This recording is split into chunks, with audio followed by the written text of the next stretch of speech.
ਜੀ।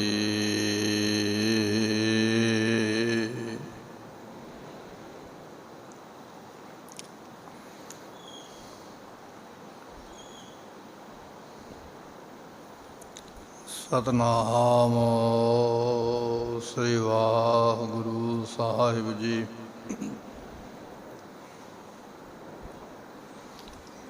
ਜਿਉ ਬੁਲਾਵੈ ਤਿਉ ਬੋਲੇ ਸੁਆਮੀ, ਕੁਦਰਤ ਕਵਨ ਹਮਾਰੀ।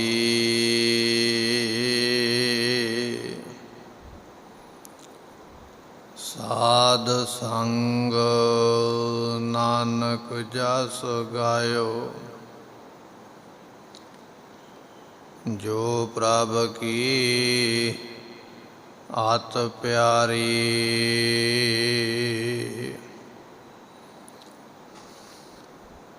ਧੰਨ ਧੰਨ ਰਾਮਦਾਸ ਗੁਰ,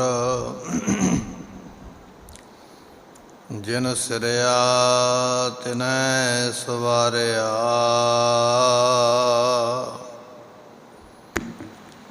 ਪੂਰੀ ਹੋਈ ਕਰਾਮਾਤ, ਆਪ ਸਿਰਜਨ ਹਾਰੈ ਧਾਰਿਆ। ਸਿਖੀ ਅਤੈ ਸੰਗਤੀ, ਪਾਰ ਬ੍ਰਹਮ ਕਰ ਨਮਸਕਾਰਿਆ।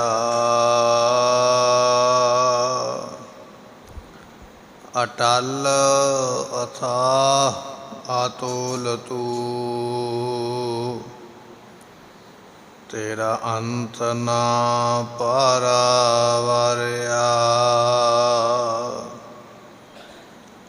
ਜਿਨੀ ਤੂੰ ਸੇਵਿਆ ਭਾਉ ਕਰ, ਸੇ ਤੁਧ ਪਾਰ ਉਤਾਰਿਆ। ਲਭ ਲੋਭ ਕਾਮ ਕ੍ਰੋਧ ਮੋਹ, ਮਾਰ ਕੱਢੇ ਤੁਧ ਸਭ ਪਰਵਾਰਿਆ।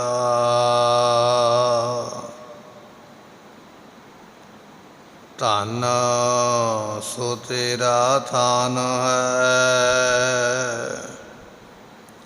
ਸੱਚ ਤੇਰਾ ਪੈ ਸਕਾਰਿਆ।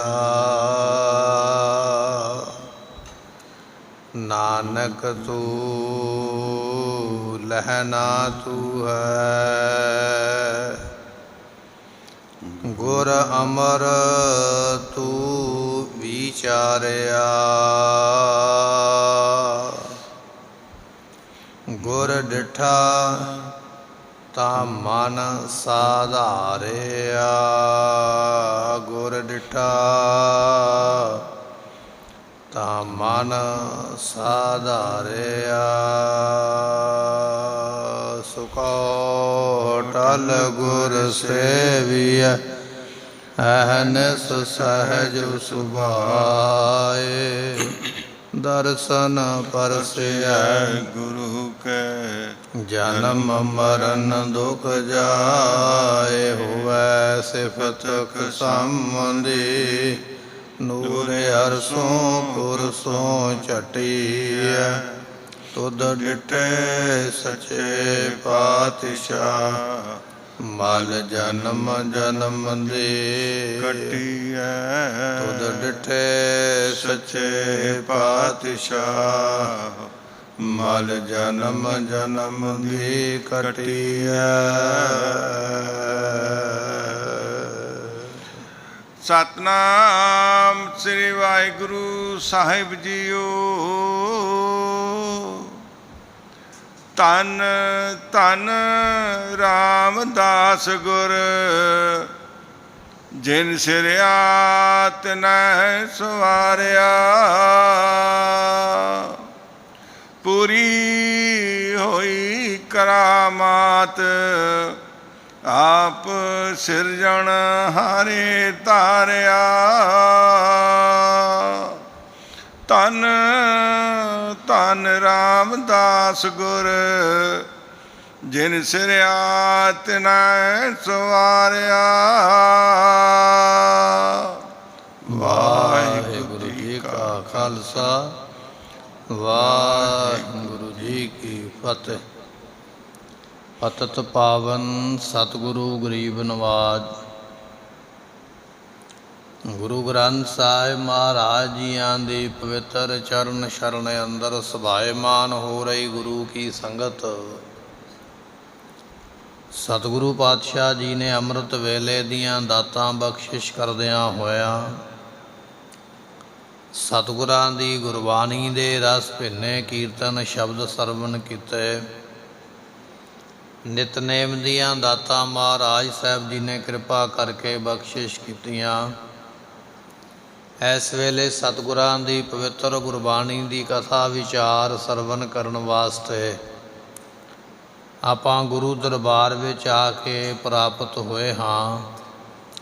ਸਭ ਤੇ ਉਤਮ ਹਰਿ ਕੀ ਕਥਾ, ਨਾਮ ਸੁਣਤ ਦਰਦ ਦੁੱਖ ਲੱਥਾ, ਇਹ ਮਹਾਰਾਜ ਦੇ ਬਚਨ ਹਨ। ਸਭ ਤੋਂ ਉੱਤਮ ਸ੍ਰੇਸ਼ਟ ਗੁਰਬਾਣੀ ਦੀ ਕਥਾ ਹੈ, ਜਿਸ ਦੇ ਵਿੱਚ ਸਾਨੂੰ ਸਤਿਗੁਰਾਂ ਦੀ ਜੀਵਨੀ ਸਰਵਣ ਕਰਨ ਵਾਸਤੇ ਮਿਲਦੀ ਹੈ। ਅਤੇ ਇਸੇ ਤਰ੍ਹਾਂ ਗੁਰਸਿੱਖਾਂ ਦੀਆਂ, ਸ਼ਹੀਦਾਂ ਦੀਆਂ, ਮਹਾਂਪੁਰਖਾਂ ਦੀਆਂ ਜੀਵਨੀਆਂ ਸਾਖੀਆਂ ਸਰਵਣ ਕਰਦੇ ਉਸ ਦੇ ਨਾਲ ਨਾਲ ਗੁਰਬਾਣੀ ਦੇ ਜਿਹੜੇ ਅਰਥ ਹਨ ਸਮਝਣ ਵਾਸਤੇ, ਸੋਝੀ ਵਾਸਤੇ, ਉਹ ਵੀ ਦਾਤ ਸਾਨੂੰ ਪ੍ਰਾਪਤ ਹੁੰਦੀ ਹੈ। ਸੋ ਐਸੀ ਬਾਣੀ ਦੀ ਵਿਚਾਰ ਆਪ ਸੰਗਤਾਂ ਕਥਾ ਦੇ ਰੂਪ ਦੇ ਵਿੱਚ ਸਰਵਣ ਕਰਦੇ ਹੋ। ਆਓ ਮਨ ਦੇ ਧਿਆਨ ਨੂੰ ਟਿਕਾਈਏ, ਭਾਵਨਾ ਦੇ ਨਾਲ ਸਤਿਗੁਰਾਂ ਦੀ ਅੰਮ੍ਰਿਤ ਬਾਣੀ ਸਰਵਣ ਕਰੀਏ। ਮਿਲ ਕੇ ਆਖੀਏ ਸਤਿਨਾਮ ਸ੍ਰੀ ਵਾਹਿਗੁਰੂ ਸਾਹਿਬ ਜੀ। ਸਤਿਨਾਮ ਸ੍ਰੀ ਵਾਹਿਗੁਰੂ ਸਾਹਿਬ ਜੀਓ।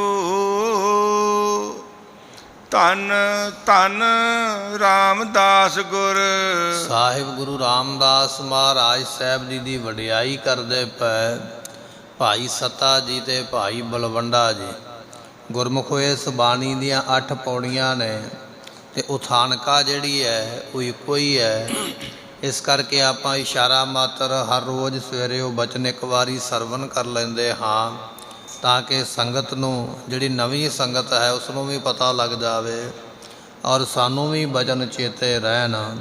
ਇਹ ਭਾਈ ਸੱਤਾ ਤੇ ਭਾਈ ਬਲਵੰਡਾ ਜੀ ਗੁਰੂ ਘਰ ਦੇ ਕੀਰਤਨੀਏ, ਮਹਾਰਾਜ ਗੁਰੂ ਅਰਜਨ ਦੇਵ ਪਾਤਸ਼ਾਹ ਦੇ ਦਰਬਾਰ ਵਿੱਚ ਕੀਰਤਨ ਕਰਿਆ ਕਰਦੇ। ਬੇਅੰਤ ਮਾਨ ਸਨਮਾਨ ਗੁਰੂ ਦਰਬਾਰ ਵੱਲੋਂ, ਸੰਗਤਾਂ ਵੱਲੋਂ ਪ੍ਰਾਪਤ ਹੁੰਦਾ। ਸੋ ਕਹਿਣ ਲੱਗੇ, ਇੱਕ ਵਾਰੀ ਇਹਨਾਂ ਨੇ ਆਪਣੀ ਛੋਟੀ ਭੈਣ ਦਾ ਵਿਆਹ ਰੱਖਿਆ ਹੋਇਆ। ਮਹਾਰਾਜ ਜੀਆਂ ਦੇ ਕੋਲ ਇਹਨਾਂ ਨੇ ਮਾਇਆ ਦੀ ਜਾਚਨਾ ਕੀਤੀ ਹੈ। ਸਤਿਗੁਰੂ ਕਹਿਣ ਲੱਗੇ, ਜਿੰਨੀ ਮਾਇਆ ਚਾਹੀਦੀ ਹੈ ਮਿਲ ਜਾਏਗੀ।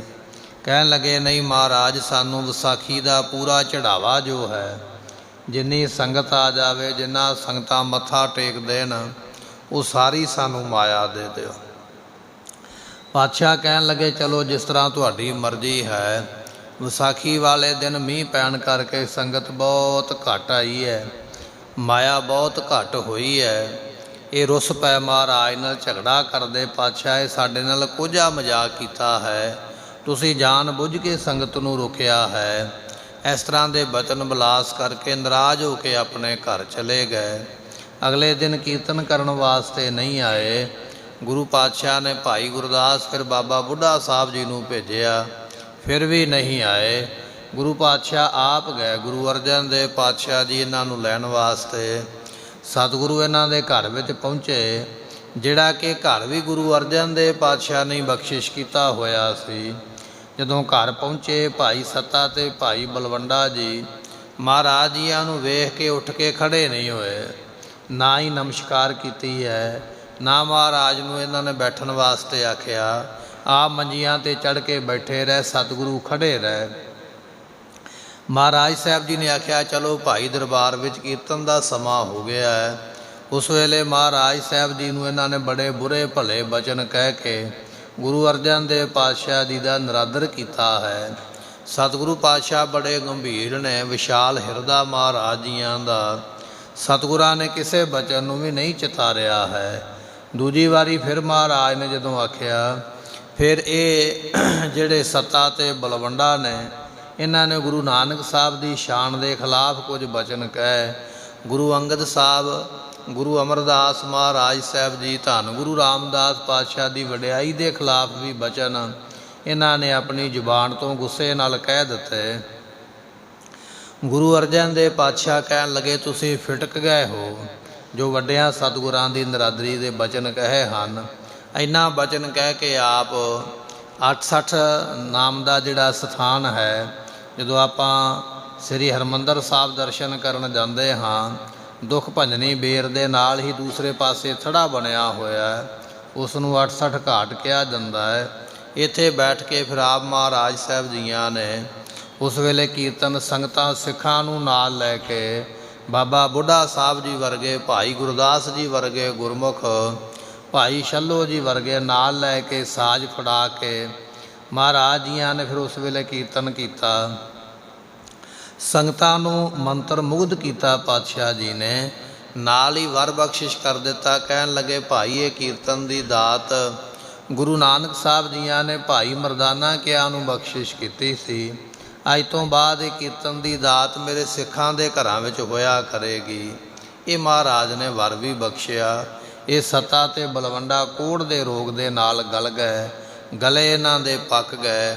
ਉਸ ਵੇਲੇ ਭਾਈ ਲੱਧਾ ਪਰਉਪਕਾਰੀ ਲਾਹੌਰ ਰਹਿੰਦਾ ਹੈ, ਉਸ ਨੂੰ ਮਿੰਤ ਤਰਲਾ ਕਰਕੇ ਨਾਲ ਲਿਆਂਦਾ ਹੈ ਸਤਿਗੁਰਾਂ ਦੇ ਕੋਲੋਂ ਬਖਸ਼ਾਉਣ ਵਾਸਤੇ। ਗੁਰੂ ਅਰਜਨ ਦੇਵ ਪਾਤਸ਼ਾਹ ਬਚਨ ਕਰਦੇ, ਕਹਿੰਦੇ ਦੁੱਖ ਭੰਜਨੀ ਬੇਰ ਥੱਲੇ ਇਸ਼ਨਾਨ ਕਰੋ। ਇਸ਼ਨਾਨ ਕਰਵਾ ਕੇ ਰੋਗ ਦੂਰ ਕੀਤਾ ਹੈ। ਫਿਰ ਬਚਨ ਆਖਿਆ, ਕਹਿਣ ਲੱਗੇ, ਜਿਸ ਮੂੰਹ ਦੇ ਨਾਲ ਗੁਰੂਆਂ ਦੇ ਨਿਰਾਦਰੀ ਦੇ ਬਚਨ ਤੁਸੀਂ ਆਖੇ, ਸਤਿਕਾਰਯੋਗ ਬਚਨ ਨਹੀਂ ਕਹੇ, ਹੁਣ ਉਹਨਾਂ ਗੁਰੂ ਪਾਤਸ਼ਾਹ ਦੀ ਵਡਿਆਈ ਕਰੋਗੇ, ਇਹ ਤੁਹਾਡੇ ਗਲੇ ਤਾਂ ਠੀਕ ਹੋਣਗੇ। ਇਹ ਭਾਈ ਸੱਤਾ ਤੇ ਬਲਵੰਡਾ ਫਿਰ ਸਤਿਗੁਰਾਂ ਦੀ ਸਿਫਤ ਕਰਦੇ ਪਏ। ਇਸ ਬਾਣੀ ਦੀਆਂ 8 ਪੌੜੀਆਂ ਰਾਏ ਬਲਵੰਡ ਤਥਾ ਸਤੈ ਡੂਮ ਆਖੀ ਜਿਹੜੀ ਬਾਣੀ ਹੈ ਨਾ, ਇਹਦੀਆਂ ਗੁਰਮੁਖੋ 8 ਪੌੜੀਆਂ ਇਹਨਾਂ ਨੇ ਰਚੀਆਂ ਨੇ। ਪਹਿਲੀਆਂ 4 ਪੌੜੀਆਂ ਜਿਹੜੀਆਂ ਨੇ ਗੁਰੂ ਨਾਨਕ ਸਾਹਿਬ ਔਰ ਗੁਰੂ ਅੰਗਦ ਸਾਹਿਬ ਜੀ ਦੀ ਸਾਂਝੀ ਸਿਫਤ ਹੈ। 5ਵੀਂ ਪੌੜੀ ਵਿੱਚ ਗੁਰੂ ਅੰਗਦ ਸਾਹਿਬ ਦੀ ਵਡਿਆਈ ਹੈ। 6ਵੀਂ ਪੌੜੀ ਦੇ ਵਿੱਚ ਧੰਨ ਗੁਰੂ ਅਮਰਦਾਸ ਪਾਤਸ਼ਾਹ ਦੀ ਵਡਿਆਈ ਕੀਤੀ ਹੈ। ਅੱਜ ਆਪਾਂ 7ਵੀਂ ਪੌੜੀ ਸਰਵਨ ਕਰਨ ਜਾ ਰਹੇ ਹਾਂ। ਇਹਦੇ ਵਿੱਚ ਗੁਰੂ ਰਾਮਦਾਸ ਪਾਤਸ਼ਾਹ ਮਹਾਰਾਜ ਦੀ ਵਡਿਆਈ ਕਰਦੇ ਪਏ। ਇਹ ਸੱਤਾ ਤੇ ਬਲਵੰਡਾ ਬੇਨਤੀ ਕਰਦੇ ਹਨ, ਧੰਨ ਧੰਨ ਰਾਮਦਾਸ ਗੁਰ। ਕਹਿਣ ਲੱਗੇ, ਧੰਨ ਗੁਰੂ ਰਾਮਦਾਸ ਪਾਤਸ਼ਾਹ ਜੀ, ਆਪ ਜੀ ਦੇ ਪਿਤਾ ਬਾਬਾ ਹਰਦਾਸ ਜੀ ਤੇ ਮਾਤਾ ਸਾਹਿਬ ਮਾਤਾ ਦਇਆ ਕੌਰ ਜੀ, ਇਹ ਸਤਿਗੁਰਾਂ ਦੇ ਮਾਤਾ ਪਿਤਾ ਦਾ ਨਾਮ ਸੀ। ਗੁਰੂ ਰਾਮਦਾਸ ਮਹਾਰਾਜ ਸਾਹਿਬ ਜੀ ਦੇ ਪਿਤਾ ਜੀ ਸਨ ਬਾਬਾ ਹਰਦਾਸ ਜੀ, ਮਾਤਾ ਜੀ ਮਾਤਾ ਦਇਆ ਕੌਰ ਜੀ। ਚੂਨਾ ਮੰਡੀ ਲਾਹੌਰ ਦੇ ਆਪ ਰਹਿਣ ਵਾਲੇ ਸਨ। ਤਿੰਨਾਂ ਦੇ ਗ੍ਰਹਿ ਵਿਖੇ 1591 ਨੂੰ ਧੰਨ ਗੁਰੂ ਰਾਮਦਾਸ ਪਾਤਸ਼ਾਹ ਮਹਾਰਾਜ ਸਾਹਿਬ ਜੀ ਦਾ ਅਵਤਾਰ ਹੋਇਆ। ਵਿਦਵਾਨ ਇਹ ਗੱਲ ਕਹਿੰਦੇ ਨੇ, ਜਿਸ ਵੇਲੇ ਗੁਰੂ ਰਾਮਦਾਸ ਪਾਤਸ਼ਾਹ ਮਹਾਰਾਜ ਸਾਹਿਬ ਜੀ ਦਾ ਅਵਤਾਰ ਹੋਇਆ, ਅੰਮ੍ਰਿਤ ਵੇਲੇ ਨਦੀਆਂ ਪਾਣੀ ਵਾਲੀਆਂ ਜਿਹੜੀਆਂ ਸਨ, ਨਦੀਆਂ ਦੁੱਧ ਦੀਆਂ ਭਰ ਕੇ ਵਗੀਆਂ। ਐਸੀ ਪਰਮਾਤਮਾ ਨੇ ਉਸ ਵੇਲੇ ਦੇਵਨੇਤ ਵਰਤਾਈ ਹੈ। ਆਪਣੇ ਪਿਆਰੇ ਦੀ ਆਉਣ ਦੀ ਖੁਸ਼ੀ ਵਿੱਚ ਸੰਸਾਰ ਦਾ ਭਲਾ ਕਰਨ ਵਾਸਤੇ ਗੁਰੂ ਨਾਨਕ ਦੇਵ ਪਾਤਸ਼ਾਹ ਮਹਾਰਾਜ ਸਾਹਿਬ ਜੀਆਂ ਦੀ ਅੱਜ ਚੌਥੀ ਜੋਤ ਸੰਸਾਰ ਵਿੱਚ ਆ ਕੇ ਪ੍ਰਗਟ ਹੋਈ ਹੈ। ਤੇ ਐਸੀ ਬਖਸ਼ਿਸ਼ ਹੋਈ, ਕਹਿਣ ਲੱਗੇ ਉਸ ਵੇਲੇ ਨਦੀਆਂ ਦੁੱਧ ਦੀਆਂ ਵਗਦੀਆਂ ਪਈਆਂ। ਜਿਨ੍ਹਾਂ ਨੇ ਭਾਂਡੇ ਭਰੇ ਸਨ ਨਦੀਆਂ ਵਿੱਚੋਂ ਜਲ ਦੇ, ਉਹ ਭਾਂਡੇ ਦੁੱਧ ਦੇ ਭਰ ਗਏ।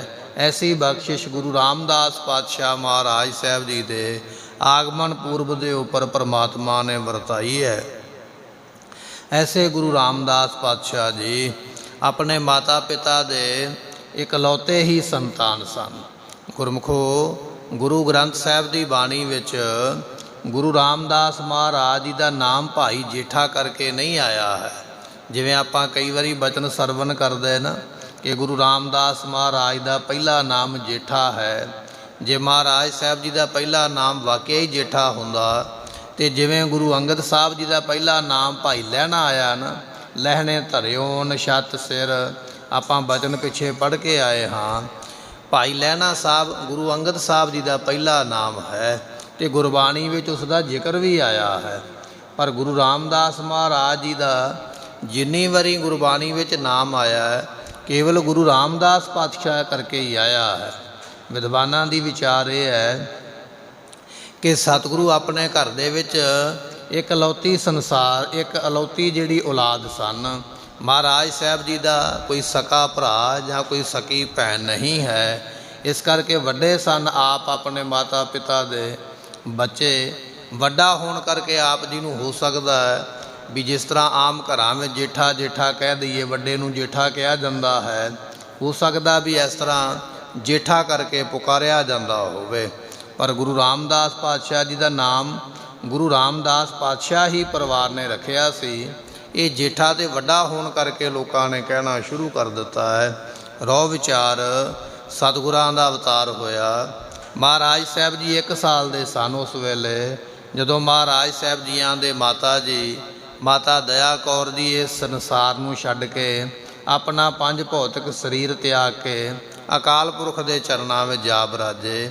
ਸਤਿਗੁਰੂ ਪਾਤਸ਼ਾਹ ਮਹਾਰਾਜ ਸਾਹਿਬ ਜੀਆਂ ਨੇ ਆਪਣੀ ਮਾਤਾ ਜੀ ਦੀ ਅੰਤਮ ਕਿਰਿਆ, ਬੀਬੀਆਂ ਨੇ ਜਿਸ ਤਰ੍ਹਾਂ ਇਸ਼ਨਾਨ ਕਰਵਾਉਣੇ, ਚਿਖਾ ਤਿਆਰ ਕਰਨੀ, ਸੰਸਕਾਰ ਕਰਨਾ, ਇੰਨੀ ਛੋਟੀ ਉਮਰ ਦੇ ਵਿੱਚ ਮਹਾਰਾਜ ਸਾਹਿਬ ਜੀਆਂ ਨੇ ਐਡਾ ਵੱਡਾ ਦੁੱਖ ਆਪਣੀਆਂ ਅੱਖਾਂ ਦੇ ਨਾਲ ਵੇਖਿਆ ਹੈ। ਮਾਤਾ ਜੀ ਦੇ ਚੜ੍ਹਾਈ ਕਰ ਜਾਣ ਕਰਕੇ ਨਾਨਕਿਆਂ ਨੇ ਉਸ ਵੇਲੇ ਆਖਿਆ ਕਿ ਅਸੀਂ ਇਸ ਬਾਲਕ ਨੂੰ ਨਾਨਕੇ ਪਿੰਡ ਲੈ ਚੱਲਦੇ ਹਾਂ, ਸੋ ਉੱਥੇ ਇਹਨਾਂ ਦੀ ਪਾਲਣਾ ਪੋਸ਼ਣਾ ਕਰਾਂਗੇ। ਸਤਿਗੁਰਾਂ ਦੇ ਪਿਤਾ ਬਾਬਾ ਹਰਦਾਸ ਜੀ ਨੇ ਆਖਿਆ ਨਹੀਂ, ਸੋ ਮੈਂ ਇਹਨਾਂ ਨੂੰ ਆਪਣੇ ਕੋਲ ਹੀ ਰੱਖਾਂਗਾ, ਇਹਨਾਂ ਦੀ ਪਾਲਣਾ ਆਪਣੇ ਅੱਖਾਂ ਦੇ ਸਾਹਮਣੇ ਕਰਾਂਗਾ। ਗੁਰਮੁਖੋ ਇਸ ਤਰ੍ਹਾਂ ਕਰਦਿਆਂ ਅਜੇ ਗੁਰੂ ਰਾਮਦਾਸ ਪਾਤਸ਼ਾਹ ਮਹਾਰਾਜ ਸਾਹਿਬ ਜੀ 7 ਸਾਲ ਦੇ ਹੀ ਹੋਏ ਸਨ ਕਿ ਪਿਤਾ ਜੀ ਦਾ ਵੀ ਉਸ ਵੇਲੇ ਸੱਚਖੰਡ ਪਿਆਨਾ ਹੋ ਗਿਆ। 7 ਸਾਲ ਦੀ ਉਮਰਾਂ ਦੇ ਵਿੱਚ ਮਹਾਰਾਜ ਦੇ ਮਾਤਾ ਪਿਤਾ ਦੋਨੇ ਹੀ ਸਰੀਰ ਛੱਡ ਕੇ ਸੱਚਖੰਡ ਚਲੇ ਗਏ। ਐਸੀ ਹਾਲਤ ਜਿਹੜੀ ਹੈ ਉਸ ਵੇਲੇ ਬਣੀ ਹੈ। ਫਿਰ ਨਾਨਕਿਆਂ ਨੇ ਭਾਈ ਹਰਦਾਸ ਜੀ ਦਾ, ਬਾਬਾ ਹਰਦਾਸ ਜੀ ਦਾ ਅੰਤਮ ਕਿਰਿਆ ਕਰਨ ਤੋਂ ਉਪਰੰਤ ਗੁਰੂ ਰਾਮਦਾਸ ਪਾਤਸ਼ਾਹ ਨੂੰ ਨਾਨਕੇ ਮਹਾਰਾਜ ਸਾਹਿਬ ਜੀਆਂ ਦੀ ਨਾਨੀ ਜੀ ਆਪਣੇ ਨਾਲ ਲੈ ਕੇ ਬਾਸਰ ਕੇ ਨਗਰ ਆ ਗਏ। ਬਾਸਰ ਕੇ ਨਗਰ ਮਹਾਰਾਜ ਜੀ ਦਾ ਨਾਨਕਾ ਪਿੰਡ ਹੈ ਗੁਰੂ ਰਾਮਦਾਸ ਪਾਤਸ਼ਾਹ ਮਹਾਰਾਜ ਜੀ ਦਾ। ਜਦੋਂ ਮਹਾਰਾਜ ਆਪਣਾ ਘਰ ਛੱਡ ਕੇ ਤੁਰਨ ਲੱਗੇ, ਗੁਰਮੁਖੋ ਕਿਸੇ ਵੀ ਰਿਸ਼ਤੇਦਾਰ ਨੇ, ਚਾਚੇ ਤਾਏ ਭੈਣ ਭਰਾ ਨੇ, ਸਾਕ ਸੰਬੰਧੀ ਨੇ, ਕਿਸੇ ਨੇ ਨਹੀਂ ਆਖਿਆ ਵੀ ਇਹਨਾਂ ਨੂੰ ਨਾਲ ਲੈ ਕੇ ਜਾਓ, ਇੱਥੇ ਰਹਿਣ ਦਿਓ। ਸਾਰਿਆਂ ਦੇ ਮਨ ਵਿੱਚ ਇਹ ਹੈ ਵੀ ਚੰਗਾ ਇੱਥੋਂ ਚਲਾ ਜਾਵੇ, ਇਹਨਾਂ ਦੇ ਘਰ 'ਤੇ ਹੀ ਕਬਜ਼ਾ ਕਰ ਲਵਾਂਗੇ, ਇਹਨਾਂ ਦੀ ਜੋ ਵੀ ਧਨ ਵਿਭੂਤੀ ਹੈ ਸਾਡੇ ਕੋਲ ਆ ਜਾਏਗੀ। ਲਾਲਚੀ ਲੋਕ ਸੰਸਾਰ ਦੇ ਜਦੋਂ ਘਰ ਦਾ ਦਰਵਾਜ਼ਾ ਬੰਦ ਕਰਕੇ ਜਾਂਦੇ ਪਏ, ਉਸ ਵੇਲੇ ਕੋਈ ਵੀ ਇਹ ਨਹੀਂ ਗੱਲ ਕਹਿੰਦਾ, ਸਗੋਂ ਖੁਸ਼ ਹੁੰਦੇ ਪਏ ਮਨ ਦੇ ਵਿੱਚ।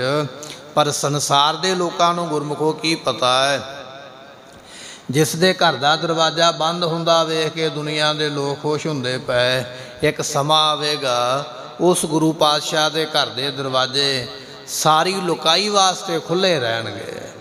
ਐਸੇ ਮਹਾਰਾਜ ਸਾਹਿਬ ਜੀ ਨੂੰ ਨਾਲ ਲੈ ਕੇ ਸਤਿਗੁਰਾਂ ਦੇ ਨਾਨੀ ਮਾਤਾ ਜੀ ਆਪਣੇ ਨਗਰ ਵਿੱਚ ਚਲੇ ਗਏ। ਇੱਥੇ ਜਾ ਕੇ ਸਤਿਗੁਰੂ ਪਾਤਸ਼ਾਹ ਨੂੰ ਘੁੰਗਣੀਆਂ ਵੇਚਣ ਦਾ ਜਿਹੜਾ ਕਾਰਜ ਹੈ, ਘੁੰਗਣੀਆਂ ਉਬਾਲ ਦੇਣੀਆਂ, ਚਣੇ ਉਬਾਲ ਦੇਣੇ, ਟੋਕਰੀ ਭਰ ਕੇ ਦੇ ਦੇਣੀ ਬਾਹਰ ਜਾ ਕੇ। ਉਸ ਵੇਲੇ ਬਾਜ਼ਾਰ ਦੇ ਵਿੱਚ ਜੋ ਉਹਨਾਂ ਸਮਿਆਂ ਵਿੱਚ ਗੁਰਮੁਖੋ ਕੀਮਤ ਹੈ, ਉਸ ਦੇ ਮੁਤਾਬਕ ਖੱਟੀ ਕਰਕੇ ਵੰਡ ਵੇਚ ਕੇ ਲੈ ਕੇ ਆਉਣਾ। ਇੱਕ ਦਿਨ ਗੁਰੂ ਰਾਮਦਾਸ ਪਾਤਸ਼ਾਹ ਮਹਾਰਾਜ ਜੀ ਟੋਕਰੀ ਭਰ ਕੇ ਘੁੰਗਣੀਆਂ ਦੀ ਜਦੋਂ ਬਾਜ਼ਾਰ ਵਿੱਚ ਵੇਚਦੇ ਪਏ, ਇੰਨੇ ਚਿਰ ਨੂੰ ਇੱਕ ਸਾਧੂ ਆ ਗਿਆ। ਸਾਧੂ ਨੇ ਆ ਕੇ ਆਖਿਆ, ਕਹਿਣ ਲੱਗੇ, ਬਾਲਕ ਮੇਰੇ ਕੋਲ ਪੈਸਾ ਤੇ ਨਹੀਂ ਹੈ ਦੇਣ ਵਾਸਤੇ, ਪਰ ਮੈਨੂੰ ਭੁੱਖ ਬੜੀ ਲੱਗੀ ਹੈ, ਮੈਨੂੰ ਸਾਧੂ ਜਾਣ ਕੇ ਕੁਝ ਛਕਣ ਵਾਸਤੇ ਦੇ ਦਿਓ। ਇਹ ਬਚਨ ਸੁਣ ਕੇ ਗੁਰੂ ਰਾਮਦਾਸ ਪਾਤਸ਼ਾਹ ਮਹਾਰਾਜ ਜੀਆਂ ਨੇ 7-8 ਸਾਲ ਦੀ ਉਮਰ ਦੇ ਵਿੱਚ ਆਪਣਾ ਬੁੱਕ ਭਰ ਕੇ ਉਹ ਸਾਧੂ ਦੇ ਬਰਤਨ ਵਿੱਚ ਪਾਇਆ। ਉਹ ਜਿਹੜਾ ਸਾਧੂ ਹੈ ਉਹ ਬੁੱਕ ਘੁੰਗਣੀਆਂ ਦੇ ਛਕ ਕੇ ਕਹਿਣ ਲੱਗਾ, ਮੇਰੀ ਭੁੱਖ ਤੇ ਅਜੇ ਵੀ ਦੂਰ ਨਹੀਂ ਹੋਈ ਹੈ। ਬੱਚੇ ਦਾ ਹੱਥ ਕਿਤੇ ਕਿੰਨਾ ਕੁ ਹੈ, ਛੋਟਾ ਜਿਹਾ ਹੱਥ ਹੈ, ਕਿੰਨੀਆਂ ਕੁ ਘੁੰਗਣੀਆਂ ਦੇ ਦਿੱਤੀਆਂ। ਦੂਸਰੀ ਵਾਰ ਜਦੋਂ ਫਿਰ ਆਖਿਆ, 2 ਬੁੱਕ ਭਰ ਕੇ ਪਾ ਦਿੱਤੇ, ਫਿਰ ਛਕ ਲਈਆਂ। ਸਾਧੂ ਨੇ ਫਿਰ ਆਖਿਆ, ਕਹਿਣ ਲੱਗਾ ਭੁੱਖ ਤੇ ਅਜੇ ਵੀ ਦੂਰ ਨਹੀਂ ਹੋਈ ਹੈ। ਜਦੋਂ ਇਹ ਬਚਨ ਸੁਣਿਆ, ਧੰਨ ਗੁਰੂ ਰਾਮਦਾਸ ਪਾਤਸ਼ਾਹ ਮਹਾਰਾਜ ਸਾਹਿਬ ਜੀ ਭਰੀ ਹੋਈ ਟੋਕਰੀ ਜਿਹੜੀ ਹੈ ਘੁੰਗਣੀ ਸਾਰੀਆਂ ਹੀ ਉਹਦੇ ਭਾਂਡੇ ਵਿੱਚ ਹੀ ਪਾ ਦਿੱਤੀਆਂ। ਕਹਿਣ ਲੱਗੇ ਲਓ ਤੁਸੀਂ ਛਕ ਲਓ, ਤੁਹਾਡੀ ਭੁੱਖ ਦੂਰ ਹੋਵੇ। ਸੋ ਘੁੰਗਣੀਆਂ ਤੇ ਫਿਰ ਮੈਂ ਲੈ ਆਵਾਂਗਾ। ਉਸ ਵੇਲੇ ਘਰ ਵਿੱਚ ਚਲੇ ਗਏ, ਵਾਪਸ ਖਾਲੀ ਟੋਕਰੀ ਲੈ ਕੇ। ਨਾਨੀ ਮਾਤਾ ਜੀ ਨੇ ਪੁੱਛਿਆ, ਕਹਿਣ ਲੱਗੇ ਘੁੰਗਣੀਆਂ ਕਿੱਧਰ ਗਈਆਂ? ਸੋ ਕਹਿਣ ਲੱਗੇ ਵੀ ਉਹ ਤੇ ਬਾਜ਼ਾਰ ਵਿੱਚ ਲੱਗ ਗਈਆਂ ਹਨ। ਕਹਿਣ ਲੱਗੇ ਕੋਈ ਪੈਸਾ ਕਿੰਨਾ ਕਮਾਇਆ ਹੈ? ਫਿਰ ਸਾਰੀ ਗੱਲ ਹੀ ਦੱਸ ਦਿੱਤੀ। ਕਹਿਣ ਲੱਗੇ ਇੱਕ ਸਾਧੂ ਮਿਲਿਆ ਹੈ, ਉਹਨੂੰ ਭੁੱਖ ਲੱਗੀ ਹੋਈ ਹੈ, ਮੈਂ ਸਾਰੀ ਦੀਆਂ ਸਾਰੀਆਂ ਘੁੰਗਣੀਆਂ ਉਹਨੂੰ ਛਕਾ ਕੇ ਉਹਦੀ ਖੁਸ਼ੀ ਲੈ ਕੇ ਆਇਆ ਹਾਂ। ਇਹ ਗੱਲ ਸੁਣ ਕੇ ਨਾਨੀ ਮਾਂ ਨੇ ਝਿੜਕਿਆ ਹੈ, ਗੁੱਸੇ ਹੋਏ। ਇਸ ਤਰ੍ਹਾਂ ਤੇ ਘਰ ਦਾ ਕਿਵੇਂ ਗੁਜ਼ਾਰਾ ਚੱਲੇਗਾ? ਜਦੋਂ ਗੁੱਸੇ ਹੋਏ, ਸਤਿਗੁਰਾਂ ਦੇ ਨੇਤਰਾਂ ਵਿੱਚ ਥੋੜ੍ਹਾ ਜਲ ਆ ਗਿਆ। ਘਰ ਨੂੰ ਛੱਡ ਕੇ ਬਾਹਰ ਆ ਬਾਜ਼ਾਰ ਵਿੱਚ ਗਲੀ ਵਿੱਚ ਆ ਗਏ। ਇੰਨੇ ਚਿਰ ਨੂੰ ਸੰਗਤਾਂ ਜਿਹੜੀਆਂ ਕੀਰਤਨ ਕਰਦੀਆਂ ਹੋਈਆਂ ਗੁਰੂ ਅਮਰਦਾਸ ਪਾਤਸ਼ਾਹ ਦਾ ਦਰਸ਼ਨ ਕਰਨ ਵਾਸਤੇ ਗੋਇੰਦਵਾਲ ਨੂੰ ਤੁਰੀਆਂ ਆਉਂਦੀਆਂ। ਮਹਾਰਾਜ ਸਾਹਿਬ ਜੀ ਸੰਗਤਾਂ ਦੇ ਨਾਲ ਹੀ ਮਿਲ ਕੇ ਗੋਇੰਦਵਾਲ ਦੀ ਧਰਤੀ 'ਤੇ ਗੁਰੂ ਅਮਰਦਾਸ ਪਾਤਸ਼ਾਹ ਮਹਾਰਾਜ ਦੇ ਦਰਸ਼ਨ ਕਰਦਿਆਂ ਹੋਇਆਂ ਇੱਥੇ ਹੀ ਸੇਵਾ ਦੇ ਵਿੱਚ ਤਤਪਰ ਹੋ ਗਏ। ਇੱਧਰੋਂ ਮਾਤਾ ਜੀ ਜੋ ਸਤਿਗੁਰਾਂ ਦੇ ਨਾਨੀ ਮਾਤਾ ਜੀ ਲੱਗਦੇ ਪਏ, ਉਹਨਾਂ ਦੇ ਮਨ ਵਿੱਚ ਵੀ ਵੈਰਾਗ ਆਇਆ ਕਿ ਮੈਂ ਛੋਟੇ ਜਿਹੇ ਬਾਲਕ ਨੂੰ ਬਹੁਤਾ ਝਿੜਕ ਦਿੱਤਾ ਹੈ, ਬੱਚੇ ਤੇ ਗਲਤੀਆਂ ਕਰਦੇ ਹੀ ਹਨ। ਉਸ ਵੇਲੇ ਅਕਾਲ ਪੁਰਖ ਦੇ ਅੱਗੇ ਅਰਦਾਸ ਕਰਦੀ ਹੈ, ਕਹਿਣ ਲੱਗੀ ਹੈ ਪਰਮਾਤਮਾ ਜਿਵੇਂ ਮੇਰੇ ਦੋਤਰੇ ਨੂੰ ਤੂੰ ਐਡਾ ਵੱਡਾ ਦਾਤਾ ਬਣਾ ਦਿੱਤਾ ਹੈ, ਜੋ ਕੋਲ ਹੁੰਦਾ ਹੈ ਸਭ ਕੁਝ ਹੀ ਦਾਨ ਕਰ ਦਿੰਦਾ। ਜੇ ਦਾਤਾ ਐਡਾ ਵੱਡਾ ਬਣਾਇਆ ਦੇਣ ਵਾਲਾ, ਫਿਰ ਦਾਤਾਂ ਵੀ ਇੰਨੀਆਂ ਦੇ ਕਿ ਇਹ ਵੰਡਦਾ ਰਵੇ, ਪਰ ਦਾਤਾਂ ਕਦੇ ਮੁੱਕਣ ਨਾ। ਬਰੇ ਸੋ ਨਿਹਾਲ। ਇਹ ਅਰਦਾਸ ਅਕਾਲ ਪੁਰਖ ਦੇ ਘਰ ਵਿੱਚ ਪ੍ਰਵਾਨ ਹੋਈ ਹੈ। ਉਹ ਗੁਰੂ ਰਾਮਦਾਸ ਪਾਤਸ਼ਾਹ ਵਾਕਿਆ ਹੀ ਇੰਨੇ ਵੱਡੇ ਦਾਤੇ ਬਣੇ। ਅੱਜ ਉਹਨਾਂ ਦੇ ਘਰ ਦੇ ਵਿੱਚੋਂ ਮੰਗਣ ਵਾਲਿਆਂ ਦੀਆਂ ਲਾਈਨਾਂ ਲੱਗੀਆਂ ਹੋਈਆਂ। ਕੋਈ ਰੁਜ਼ਗਾਰ ਮੰਗਦਾ ਪਿਆ ਹੈ, ਕੋਈ ਭੋਜਨ ਮੰਗਦਾ ਪਿਆ ਹੈ, ਕੋਈ ਤੰਦਰੁਸਤੀ ਮੰਗਦਾ ਪਿਆ ਹੈ, ਕੋਈ ਪਦਾਰਥ ਮੰਗਦਾ ਪਿਆ। ਮੰਗਣ ਵਾਲਿਆਂ ਦੀਆਂ ਕਤਾਰਾਂ ਲਾਈਨਾਂ ਲੱਗੀਆਂ ਹੋਈਆਂ।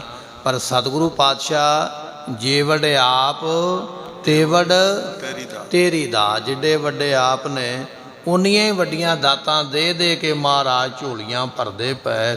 ਭਾਈ ਜੇਠਾ ਜੀ ਗੁਰੂ ਰਾਮਦਾਸ ਪਾਤਸ਼ਾਹ ਜੀ ਗੋਇੰਦਵਾਲ ਦੀ ਧਰਤੀ 'ਤੇ ਗੁਰੂ ਅਮਰਦਾਸ ਪਾਤਸ਼ਾਹ ਦੀ ਸੇਵਾ ਕਰਦੇ। ਸੇਵਾ ਕਰਦਿਆਂ ਕਰਦਿਆਂ ਬੇਅੰਤ ਪ੍ਰਸੰਨਤਾ ਪ੍ਰਾਪਤ ਕੀਤੀ ਹੈ। ਜਿਸ ਬੌਲੀ ਸਾਹਿਬ ਦੇ ਵਿੱਚ ਆਪ ਸੰਗਤਾਂ ਇਸ਼ਨਾਨ ਕਰਦੇ ਹੋ, ਦਰਸ਼ਨ ਕਰਦੇ ਹੋ, ਜਿਸ ਬੌਲੀ ਨੂੰ ਵਰ ਮਿਲਿਆ ਕਿ ਜਿਹੜਾ ਸਿੱਖ 84 ਪਾਠ ਕਰਕੇ ਇੱਥੇ 84 ਇਸ਼ਨਾਨ ਕਰੇਗਾ ਉਸ ਨੂੰ ਮੁਕਤੀ ਦੀ ਦਾਤ ਦੇਵਾਂਗੇ। ਉਸ ਬੌਲੀ ਦੇ ਵਿੱਚੋਂ ਮਿੱਟੀ ਕੱਢਣ ਦੀ ਸੇਵਾ ਗੁਰੂ ਰਾਮਦਾਸ ਪਾਤਸ਼ਾਹ ਨੇ ਆਪ ਆਪਣੇ ਸਿਰ 'ਤੇ ਟੋਕਰੇ ਚੱਕ ਚੱਕ ਕੇ ਕੀਤੀ ਹੈ। ਇੰਨੀ ਵੱਡੀ ਸੇਵਾ ਨੂੰ ਕਮਾਉਣ ਵਾਲੇ। ਇੱਕ ਦਿਨ ਗੁਰੂ ਪਾਤਸ਼ਾਹ ਸੇਵਾ ਕਰਦੇ ਪਏ ਅਤੇ ਸਤਿਗੁਰੂ ਅਮਰਦਾਸ ਮਹਾਰਾਜ ਜੀਆਂ ਦੇ ਮਹਿਲ ਉਸ ਵੇਲੇ ਕਹਿਣ ਲੱਗੇ, ਕਹਿੰਦੇ ਆਪਣੀ ਪੁੱਤਰੀ ਭਾਨੀ ਜਵਾਨ ਹੋ ਗਈ ਹੈ, ਉਹਦੇ ਵਾਸਤੇ ਵਰ ਲੱਭਣਾ ਚਾਹੀਦਾ, ਆਪ ਜੀ ਚੰਗਾ ਘਰ ਵੇਖੋ। ਅਤੇ ਸਤਿਗੁਰਾਂ ਨੇ ਸੁਭਾਵਿਕ ਹੀ ਆਖਿਆ ਵੀ ਕਿਸ ਤਰ੍ਹਾਂ ਦਾ ਵਰ ਚਾਹੀਦਾ ਹੈ। ਇੰਨੇ ਚਿਰ ਨੂੰ ਗੁਰੂ ਰਾਮਦਾਸ ਪਾਤਸ਼ਾਹ ਟੋਕਰੀ ਲੈ ਕੇ ਲੰਘਦੇ ਪਏ। ਉਸ ਵੇਲੇ ਮਾਤਾ ਜੀ ਨੇ ਇਸ਼ਾਰਾ ਕਰਕੇ ਆਖਿਆ ਵੀ ਇਹਨਾਂ ਵਰਗਾ ਹੋਣਾ ਚਾਹੀਦਾ ਹੈ, ਇਸ ਤਰ੍ਹਾਂ ਦਾ ਲੜਕਾ ਆਪ ਲੱਭ ਲਵੋ। ਧੰਨ ਗੁਰੂ ਅਮਰਦਾਸ ਪਾਤਸ਼ਾਹ ਮਹਾਰਾਜ ਕਹਿਣ ਲੱਗੇ ਫਿਰ ਇਹਨਾਂ ਵਰਗੇ ਤੇ ਇਹੋ ਹੀ ਨੇ, ਇਹਨਾਂ ਵਰਗਾ ਹੈ ਕੋਈ ਨਹੀਂ ਹੋਰ ਦੂਜਾ ਸੰਸਾਰ ਵਿੱਚ। ਇਸ ਤਰ੍ਹਾਂ ਕਹਿ ਕੇ ਮਹਾਰਾਜ ਨੇ ਆਪਣੀ ਸਪੁੱਤਰੀ ਦਾ ਰਿਸ਼ਤਾ ਸੋ ਬੀਬੀ ਭਾਨੀ ਜੀ ਦਾ ਗੁਰੂ ਰਾਮਦਾਸ ਪਾਤਸ਼ਾਹ ਜੀ ਨੂੰ ਕੀਤਾ। ਸਤਿਗੁਰੂ ਕੋਲ ਹੀ ਰਹਿੰਦੇ, ਸੇਵਾ ਦੇ ਵਿੱਚ ਹਰ ਵੇਲੇ ਤਤਪਰ ਰਹਿੰਦੇ। ਇਸ ਵੇਲੇ ਮਹਾਰਾਜ ਹੁਣ ਗੁਰਤਾ ਗੱਦੀ ਦੀ ਦਾਤ ਬਖਸ਼ਿਸ਼ ਕਰਨ ਵਾਸਤੇ ਪਾਤਸ਼ਾਹ ਕਹਿੰਦੇ ਭਾਈ ਥੜੇ ਬਣਾਓ ਸਾਡੇ ਬੈਠਣ ਵਾਸਤੇ। ਇੱਕ ਥੜਾ ਗੁਰੂ ਰਾਮਦਾਸ ਪਾਤਸ਼ਾਹ ਬਣਾਉਂਦੇ, ਇੱਕ ਥੜਾ ਸਤਿਗੁਰੂ ਪਾਤਸ਼ਾਹ ਮਹਾਰਾਜ ਸਾਹਿਬ ਜੀਆਂ ਦੇ ਜਿਹੜੇ ਦੂਜੇ ਜਵਾਈ ਨੇ ਉਹ ਥੜਾ ਬਣਾਉਣ ਦੀ ਸੇਵਾ ਕਰਦੇ। ਭਾਈ ਰਾਮਾ ਜੀ ਉਹਨਾਂ ਦਾ ਨਾਮ ਹੈ। ਮਹਾਰਾਜ ਰੋਜ਼ ਥੜਾ ਵੇਖਦੇ, ਰੋਜ਼ ਢਾਉਣ ਦਾ ਬਚਨ ਕਰਦੇ। ਇਸ ਤਰ੍ਹਾਂ ਕਰਦਿਆਂ ਕਈ ਦਿਨ ਲੰਘ ਗਏ। ਗੁਰਮੁਖੋ ਇੱਕ ਦਿਨ ਭਾਈ ਰਾਮਾ ਜੀ ਨੇ ਕਹਿ ਹੀ ਦਿੱਤਾ, ਮਹਾਰਾਜ ਆਪ ਬੁੱਢੇ ਹੋ ਗਏ ਹੋ, ਤੁਹਾਨੂੰ ਪਤਾ ਨਹੀਂ ਰਹਿੰਦਾ, ਤੁਸੀਂ ਕਹਿੰਦੇ ਕੀ ਹੋ, ਬਾਅਦ ਵਿੱਚ ਆਪੇ ਹੀ ਨੁਕਸ ਕੱਢ ਦਿੰਦੇ ਹੋ। ਗੁਰੂ ਰਾਮਦਾਸ ਪਾਤਸ਼ਾਹ ਨੂੰ ਆ ਕੇ ਆਖਿਆ, ਕਹਿਣ ਲੱਗੇ ਭਾਈ ਤੁਹਾਡਾ ਥੜਾ ਤੇ ਤੁਹਾਡਾ ਵੀ ਠੀਕ ਨਹੀਂ ਹੈ, ਪਾਤਸ਼ਾਹ ਕਹਿਣ ਲੱਗੇ ਮਹਾਰਾਜ ਅਸੀਂ ਤੇ ਖਿਣ ਖਿਣ ਭੁੱਲਣਹਾਰ ਹਾਂ, ਹਮ ਮੂਰਖ ਮੁਗਧਿਆ ਜਾਣ, ਅਸੀਂ ਤੇ ਮਹਾਰਾਜ ਮੂਰਖ ਤੇ ਅਣਜਾਣ ਹਾਂ, ਕਿਵੇਂ ਸਮਝ ਸਕਦੇ ਹਾਂ। ਆਪ ਮਿਹਰ ਦਾ ਹੱਥ ਰੱਖੋ ਤਾਂ ਹੀ ਇਹ ਕਾਰਜ ਹੋ ਸਕਦਾ ਹੈ।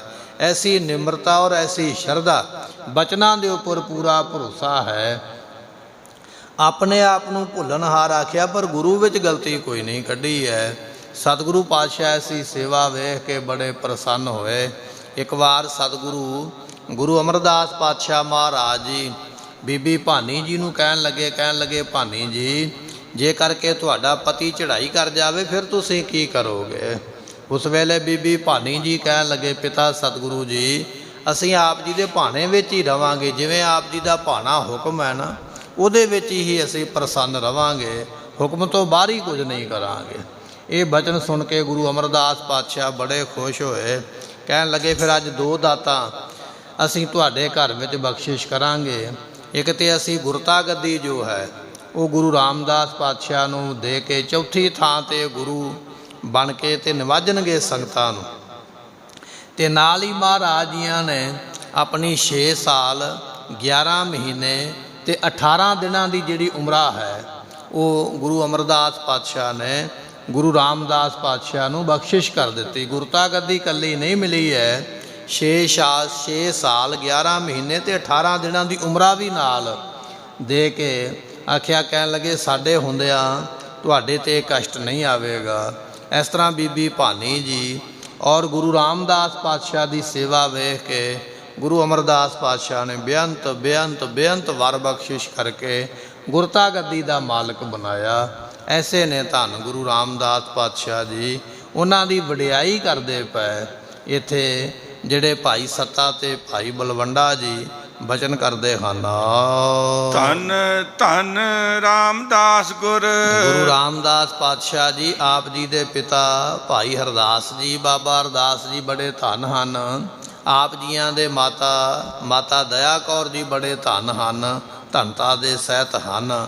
ਫਿਰ ਬਖਸ਼ਿਸ਼ ਕਰਦੇ ਹਨ, ਧੰਨ ਧੰਨ ਰਾਮਦਾਸ ਗੁਰੂ ਰਾਮਦਾਸ ਪਾਤਸ਼ਾਹ ਮਹਾਰਾਜ ਸਾਹਿਬ ਜੀ ਆਪ ਵੀ ਧੰਨ ਹੋ, ਆਪ ਜੀ ਵਰਗਾ ਕੋਈ ਹੋਰ ਦੂਜਾ ਨਹੀਂ ਹੈ। ਜਿਨ ਸਿਰਿਆ ਤਨੈ ਸਵਾਰਿਆ, ਜਿਸ ਅਕਾਲ ਪੁਰਖ ਨੇ ਇਹ ਸੰਸਾਰ ਸਿਰਿਆ ਕਹੀਏ ਬਣਾਇਆ ਹੈ, ਜਿਸ ਪਰਮੇਸ਼ਰ ਨੇ ਸੰਸਾਰ ਬਣਾਇਆ ਹੈ ਅਕਾਲ ਪੁਰਖ ਨੇ, ਉਸੇ ਹੀ ਅਕਾਲ ਪੁਰਖ ਨੇ ਕਿਰਪਾ ਕਰਕੇ ਆਪ ਜੀ ਨੂੰ ਸਵਾਰਿਆ ਹੈ। ਜਿਨ ਸਿਰਿਆ ਤਿਨੇ ਸਵਾਰਿਆ, ਜਿਸ ਪਰਮਾਤਮਾ ਨੇ ਸੰਸਾਰ ਨੂੰ ਸਿਰਜਿਆ ਹੈ ਉਸੇ ਪਰਮਾਤਮਾ ਨੂੰ ਆਪ ਜੀ ਨੂੰ ਸਵਾਰਿਆ ਹੈ। ਤੁਸੀਂ ਉਸੇ ਪਰਮਾਤਮਾ ਦਾ ਰੂਪ ਹੋ। ਫਿਰ ਬਖਸ਼ਿਸ਼ ਕਰਦੇ ਹਨ, ਧੰਨ ਧੰਨ ਰਾਮਦਾਸ ਧੰਨ ਗੁਰੂ ਰਾਮਦਾਸ ਪਾਤਸ਼ਾਹ ਮਹਾਰਾਜ ਸਾਹਿਬ ਜੀਓ, ਆਪ ਜੀ ਐਸੇ ਮਹਾਨ ਹੋ, ਆਪ ਧੰਨ ਹੋ। ਜਿਨ ਸਿਰਿਆ ਤਿਨੈ ਸਵਾਰਿਆ, ਜਿਸ ਪਰਮਾਤਮਾ ਨੇ ਆਪ ਜੀ ਨੂੰ ਸਿਰਜਿਆ ਹੈ ਉਸੇ ਹੀ ਪਰਮਾਤਮਾ ਨੇ ਆਪ ਜੀ ਨੂੰ ਗੁਰਤਾ ਗੱਦੀ ਦੇ ਉੱਪਰ ਗੁਰੂ ਅਮਰਦਾਸ ਮਹਾਰਾਜ ਸਾਹਿਬ ਜੀ ਦਾ ਰੂਪ ਹੋ ਕੇ ਆਪ ਜੀਆਂ ਨੂੰ ਗੁਰਤਾ ਗੱਦੀ ਦੇ ਉੱਪਰ ਸਵਾਰਿਆ ਕਹੀਏ, ਸਥਾਪਿਤ ਕੀਤਾ ਹੈ, ਟਿਕਾਇਆ ਹੈ। ਐਸੇ ਆਪ ਸਮਰੱਥ ਹੋ। ਪੂਰੀ ਹੋਈ ਕਰਾਮਾਤ, ਆਪ ਜੀ ਦੇ ਵਿੱਚ ਪੂਰਨ ਕਰਾਮਾਤਾਂ ਹਨ। ਪੂਰਨ ਬਚਨ ਜੋ ਆਪ ਚਾਹੋ ਉਹ ਹੁੰਦਾ ਹੈ। ਤੁਹਾਡੇ ਬਚਨਾਂ ਨੂੰ ਕੋਈ ਮੋੜ ਨਹੀਂ ਸਕਦਾ ਹੈ, ਕੋਈ ਟਾਲ ਨਹੀਂ ਸਕਦਾ ਹੈ। ਆਪ ਜੀ ਸਮੇਤ ਸ਼ਕਤੀਆਂ ਦੇ ਹੋ। ਗੁਰਮੁਖੋ ਅੱਜ ਵੀ ਗੁਰੂ ਰਾਮਦਾਸ ਪਾਤਸ਼ਾਹ ਦੇ ਦਰ ਦੇ ਉੱਪਰੋਂ ਰੋਗੀਆਂ ਦੇ ਰੋਗ ਦੂਰ ਹੁੰਦੇ ਪਏ, ਮੰਗਤਿਆਂ ਦੀਆਂ ਝੋਲੀਆਂ ਭਰਦੀਆਂ ਪਈਆਂ, ਦੁਖੀਆਂ ਦੇ ਦੁੱਖ ਦੂਰ ਕਰਦੇ ਪਏ।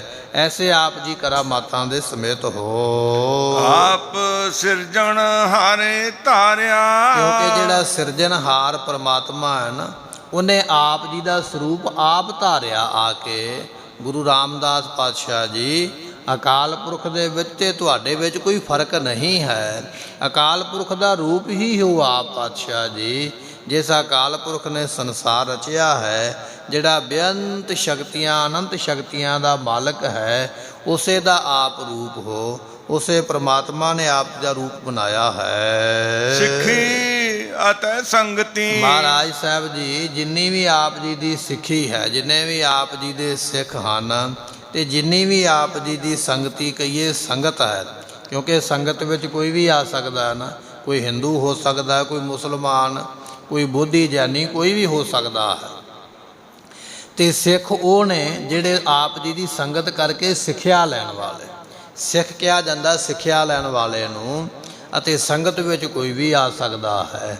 ਇਹ ਗੁਰਮੁਖ ਭਾਈ ਸੱਤਾ ਤੇ ਬਲਵੰਡਾ ਕਹਿ ਰਹੇ, ਮਹਾਰਾਜ ਜਿੰਨੀ ਵੀ ਆਪ ਜੀ ਦੀ ਸੰਗਤੀ ਕਹੀਏ ਸੰਗਤ ਹੈ, ਔਰ ਜਿੰਨੇ ਵੀ ਆਪ ਜੀ ਦੇ ਸਿੱਖ ਹਨ, ਪਾਰ ਬ੍ਰਹਮ ਕਰ ਨਮਸਕਾਰਿਆ। ਆਪ ਜੀ ਨੂੰ ਪਾਰ ਬ੍ਰਹਮ ਦਾ ਰੂਪ ਜਾਣ ਕੇ ਸਾਰੇ ਨਮਸਕਾਰਾਂ ਕਰਦੇ ਪਏ, ਮੱਥਾ ਟੇਕਦੇ ਪਏ। ਐਸੀ ਆਪ ਜੀ ਦੀ ਵਡਿਆਈ ਹੈ। ਅੱਜ ਵੀ ਗੁਰੂ ਰਾਮਦਾਸ ਪਾਤਸ਼ਾਹ ਦੇ ਚਾਰੇ ਦਰਵਾਜ਼ਿਆਂ ਤੋਂ ਬੇਅੰਤ ਸੰਗਤਾਂ ਆ ਕੇ ਨਕਮਸਤਕ ਹੁੰਦੀਆਂ ਪਈਆਂ, ਨਮਸਕਾਰ ਕਰਦੀਆਂ ਪਈਆਂ।